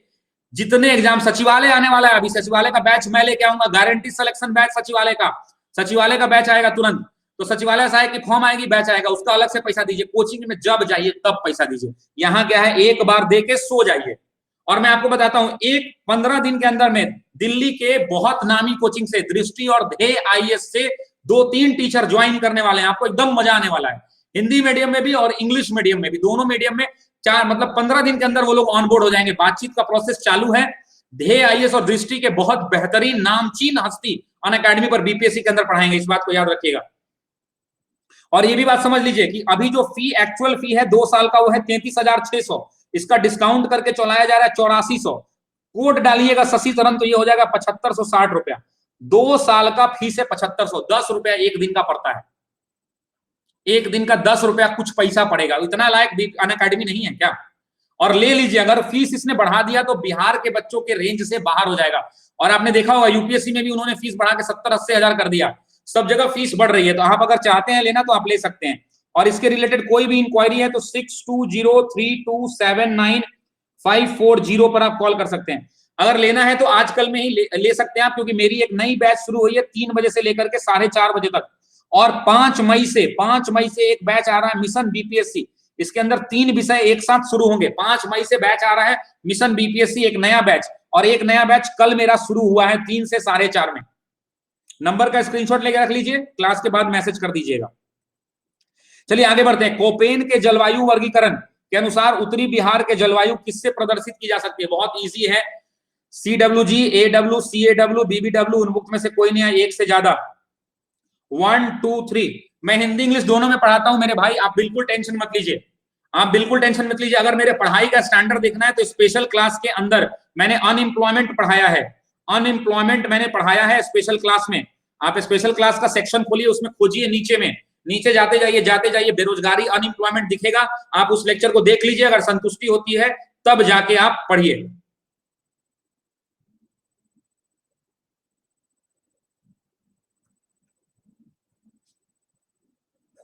चलिए बहुत बढ़िया। इस क्वेश्चन का करेक्ट आंसर हो जाएगा CWG। इसमें कुछ बताना नहीं है। जहां जहां ग्रीष्मकालीन ऋतु में पर्याप्त वर्षा होती है, कोपेन ने उसको CWG में प्रदर्शित कर दिया है। 1 ईयर का फी है, डिस्काउंट के बाद 6300। और 2 ईयर लीजिए ना, 1000 रुपया और ज्यादा लगेगा। छोटे भाई बहन होंगे वो भी पढ़ लेंगे। 1000 रुपया ज्यादा। मेरा तो सुझाव है 2 साल ले लीजिए, अगर ले सकते हैं आप तो। डेमो क्लास का वीडियो ऑलरेडी अपलोडेड है, अनएम्प्लॉयमेंट। आप स्पेशल क्लास में ही जाइएगा, नीचे स्क्रॉल कीजिए, इसी में स्पेशल क्लास मेरे प्रोफाइल में फॉलो कर लीजिए। नीचे स्पेशल क्लास को स्क्रॉल कीजिए, उसमें अनएम्प्लॉयमेंट का वीडियो मिलेगा आपको। उस वीडियो को जाके देख लीजिए, आपको समझ में आ जाएगा। मुजफ्फरपुर, दरभंगा और चंपारण जिले में कौन सी अधिकांश मिट्टी पाई जाती है? काली, नवजीवन, नवीन जलगोड़ यानी एल्यूमिनियम, प्राचीन जलगोड़, लाल मिट्टी। उपयुक्त में से कोई नहीं है। एक से ज्यादा 456। थोड़ा जल्दी कीजिए भैया, 2-2 5-5 सेकंड मिलेगा, उससे ज्यादा नहीं दूंगा। 5 सेकंड। करेक्ट आंसर लगाइए जल्दी जल्दी। प्लस क्लास में छोटा पढ़ाई होती है नूतन। प्लस क्लास के अंदर थ्योरी पढ़ाया जाता है, आंसर राइटिंग प्रैक्टिस कराई जाती है। रमन जी आ गए। रमन भाई आप लेट हो गए यार, क्या बात हो गई रमन, ऐसे क्यों कर दिया। चलिए क्वेश्चन का जो करंट आंसर हो जाएगा न्यू एल्युमिनियम। लास्ट चल रहा है, 5 मिनट के अंदर खत्म करना है, जल्दी जल्दी आंसर कीजिए। नेक्स्ट क्वेश्चन, बिहार का सर्वाधिक जूट उत्पादक जिला कौन है? जूट सबसे ज्यादा बिहार में कहां होता है? सिवान, गया, वैशाली, पूर्णिया, उपरोक्त में से कोई नहीं है, एक से ज्यादा लगाइए। पोलिंग 1 2 3 4, जल्दी जल्दी लगाइए। देखिए जूट के परिवर्तन के लिए जो जलवायु होती है वो उष्ण और आर्द्र, उष्ण और आर्द्र जलवायु चाहिए होती है, और उष्ण और आर्द्र जो है पूर्णिया में पाई जाती है, पूर्णिया के अंदर में पाई जाती है।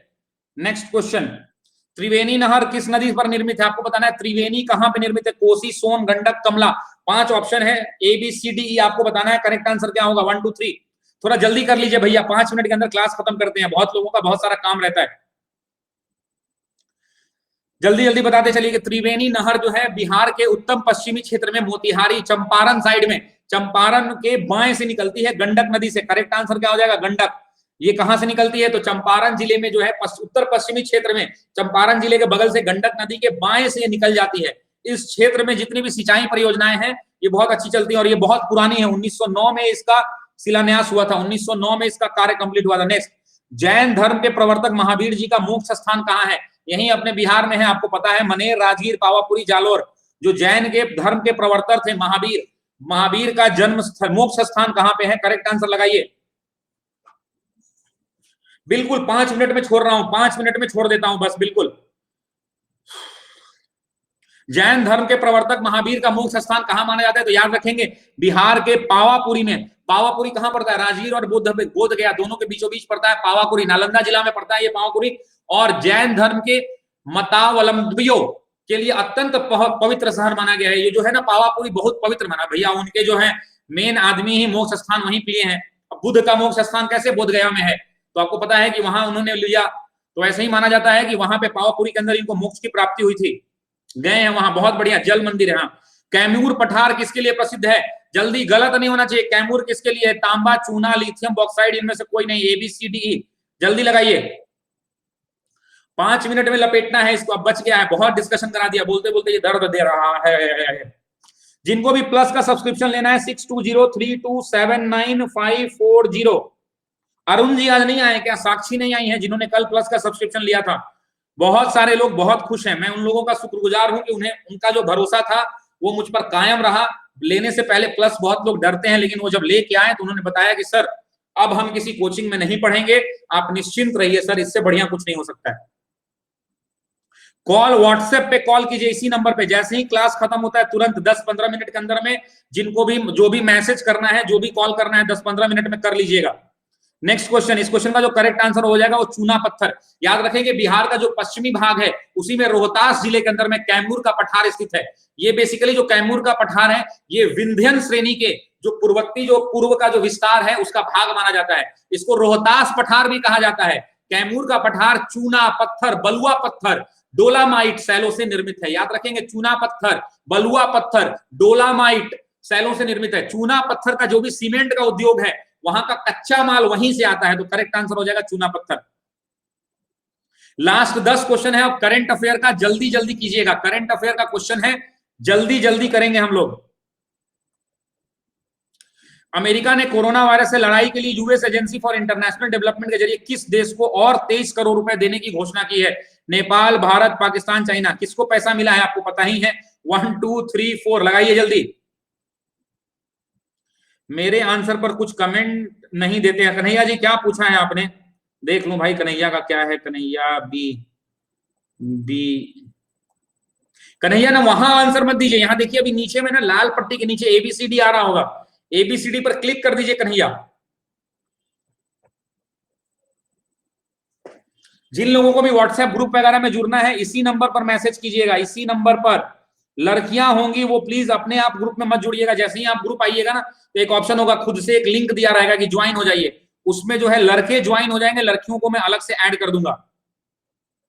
करेक्ट आंसर होगा भारत। अमेरिका ने भारत को दिया है 23 करोड़ रुपया, 23 करोड़ दिया है कि दवाई वाई बनाइए भैया, आप कोरोना से लड़िए, बहुत स्थिति खराब है भारत की। नेक्स्ट क्वेश्चन, हाल ही में किस देश ने लेबनानी समूह हिजबुल्लाह की सभी गतिविधियों पर प्रारंभ लगा दिया? आपको बताना चाहिए हिजबुल्लाह की जो है ना सभी गतिविधियों पर प्रारंभ। जर्मनी, रूस, जापान, चीन। 1 2 3 4 लगाइए जल्दी। जर्मनी, चलिए चलिए लगाइए जल्दी।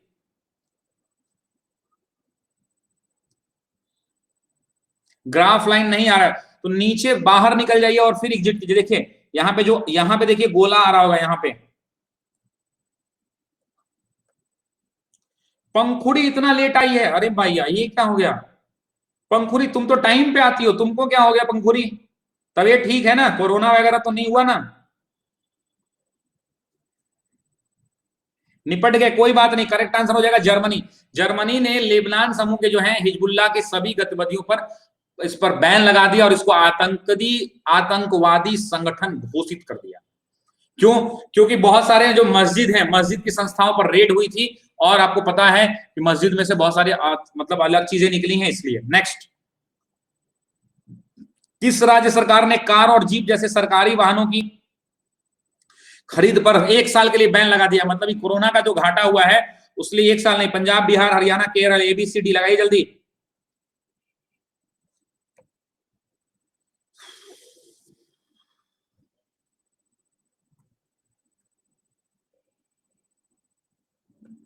होल्डिंग कंपनी किसे कहते हैं? बता दूंगा भैया, होल्डिंग कंपनी इसका क्या है भाई? ये स्क्रीनशॉट ही भेज दिए मेरे नंबर का मुझे ही। चलिए, तो इस क्वेश्चन का जो करेक्ट आंसर हो जाएगा वो जाएगा हरियाणा। हरियाणा सरकार ने घोषणा की है कि लॉकडाउन के बाद एक्चुअली बहुत सारी इंपॉर्टेंट चीजों को खरीदना है, जैसे एम्बुलेंस। तो हरियाणा ने बोला है कि हम जो सरकारी जो जब गाड़ी खरीदते हैं ना, कार जीप नहीं खरीदेंगे, अब एम्बुलेंस खरीदेंगे, फायर ब्रिगेड खरीदेंगे, ये सब चीजों पर पैसा खर्च करेंगे जो पहले हो जाना चाहिए था। नेक्स्ट क्वेश्चन, मजदूर दिवस कब मनाया जाता है? 1 2 3 4 लगाइए जल्दी। 10 सेकंड भी नहीं मिलेगा, 5 सेकंड दूंगा। मजदूर दिवस कब मनाया जाता है? गुरुजी ये क्लास का समय क्या है? भैया 8 बजे सुबह में शुरू होता है, 8 बजे सुबह प्रतिदिन। और ये कब तक चलेगा? जब तक BPSC का PT ना हो जाए या बिहार SI का मेंस ना हो जाए, दोनों तक चलेगा।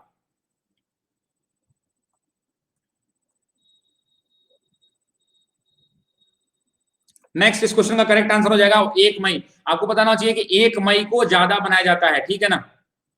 नेक्स्ट, हाल ही में किए गए अध्ययन के अनुसार निम्न में से किस नदी पर चीन द्वारा बनाए गए बांधों के कारण अनुप्रवाह देशों में सूखे की स्थिति देखी गई है? आपको बताना है कि किस नदी पर चीन ने बांध बना दिया है। मेकांग पर, अमूर पर, लियाओ पर, सियांग पर। 4 ऑप्शन है। 1 2 3 लगाइए जल्दी जल्दी लगाइए। 3 मिनट और बचा हुआ है, 3 से 4 मिनट में क्लास को खत्म करेंगे। IM न्यू सर, बहुत अच्छी क्लास है। जो लोग भी व्हाट्सएप में नहीं जुड़े हैं, 6203279540 ये व्हाट्सएप का नंबर है, जुड़ जाइएगा। करेक्ट आंसर हो जाएगा मेकांग नदी। याद रखेंगे, मेकांग नदी पर 6 गो बांध बना दिया है टोटल। चाइना ने 6 बांध बना दिया, इतना ज्यादा बांध बना दिया है कि जितने भी उससे निकलने वाले देश हैं, मेकांग नदी जो है चीन से निकलती है और कहां कहां जाती है? तो म्यांमार जाती है, लाओस जाती है, थाईलैंड, कंबोडिया, वियतनाम, इन सारे देशों में सूखा पड़ गया है। 5 प्रमुख देश हैं जो इसके विरुद्ध आवाज उठाई है। कौन कौन? Myanmar, Laos, Thailand, Colombia, Vietnam, ये 5 देश हैं। 5 देश हैं। शालिनी, मी ऑल्सो नहीं हो। शालिनी तुम बहुत पुरानी हो, तुम तो हमारी दादी हो। हाँ, शालिनी एकदम बिल्कुल मेरी बहन की तरह है, बिल्कुल नटखट सी। चलिए, हाल ही में किस संस्था द्वारा जारी की गई एक रिपोर्ट के अनुसार कोविड-19 के कारण वर्तमान में विश्व की अधिक श्रमिक आबादी अपनी आजीविका खोने का खतरा बन गया है? ये कौन जारी करेगा? लेबर से रिलेटेड है। अंतरराष्ट्रीय श्रमिक, विश्व व्यापार संगठन, विश्व संगठन। 1 2 3 4 1 2 3 जल्दी लगाइए। शालिनी बहुत अच्छी स्टूडेंट भी है, इस बात को भी याद रखिएगा। बहुत अच्छा प्लस में आती है और रेगुलर क्लास करती है। भैया यूजर जी, आपसे रिक्वेस्ट है कि आप पहले अपना ओरिजिनल नाम लगा लीजिए। अगर आप लड़का हैं तो अपना रामलाल लगा लीजिए। अगर आप लड़की हैं तो बहुत खूबसूरती देवी लगा लीजिए नाम, लेकिन कुछ नाम लिख दीजिए। बिल्कुल फ्री में। आप भी, सिद्धांत भाई, विनीता, सब लोग डेली आते हैं। रामलीला। चलिए, तो इस क्वेश्चन का करेक्ट आंसर हो जाएगा अंतरराष्ट्रीय संगठन। 2 मिनट के अंदर खत्म करेंगे, एकदम घड़ी देख के। चलिए, बजट ट्रांसपेरेंसी एंड अकाउंटेबिलिटी में भारत को कितने स्थान पर रखा गया? आपको बताना है कि इसका रिपोर्ट में भारत कितने स्थान पर है।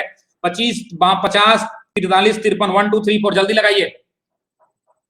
याद रखिएगा, ये सर्वे जो है अंतरराष्ट्रीय budget partnership, international budget partnership survey होता है, बजट पार्टनरशिप सर्वे होता है।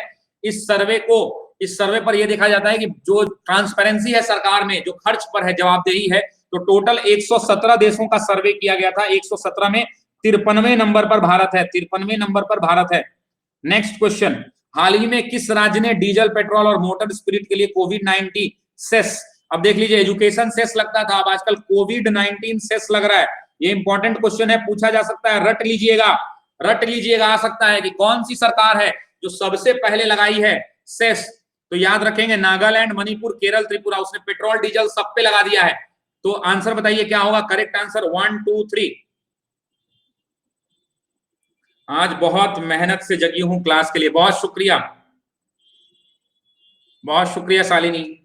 अच्छा लग रहा है ना, मजा आ रहा है ना, पढ़ने को मिल रहा है, सीखने को मिल रहा है कि नहीं मिल रहा है?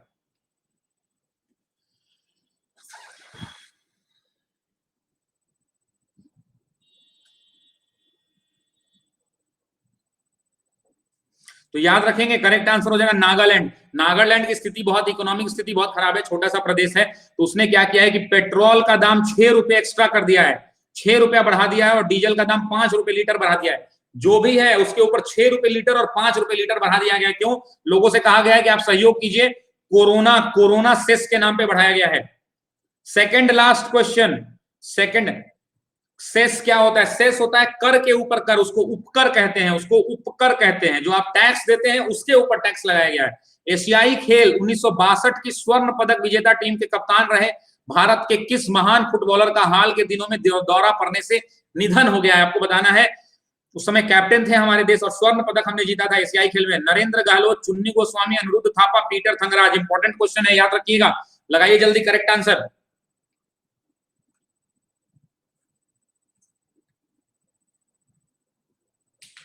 देखिए ये एक ऐसे खिलाड़ी थे, इस क्वेश्चन का जो करेक्ट आंसर हो जाएगा वो हो जाएगा चुन्नू गोस्वामी। चुन्नू गोस्वामी एक ऐसे खिलाड़ी थे जो क्रिकेट भी खेलते थे, और इन्होंने फर्स्ट क्लास क्रिकेट भी खेला है बंगाल की तरफ से। दोनों गेम में बहुत पकड़ थी। कोलकाता में इनकी मृत्यु हो गई।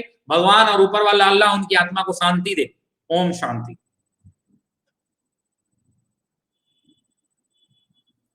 भैया यूजर काहे इसे कर रहे हैं? यूजर जी मत कीजिए, नहीं तो आपका नामांकन हम लोग कर देंगे फिर। नेक्स्ट, हाल ही में किस देश को 2021 विश्व मुक्केबाजी चैंपियनशिप की मेजबानी दी गई है?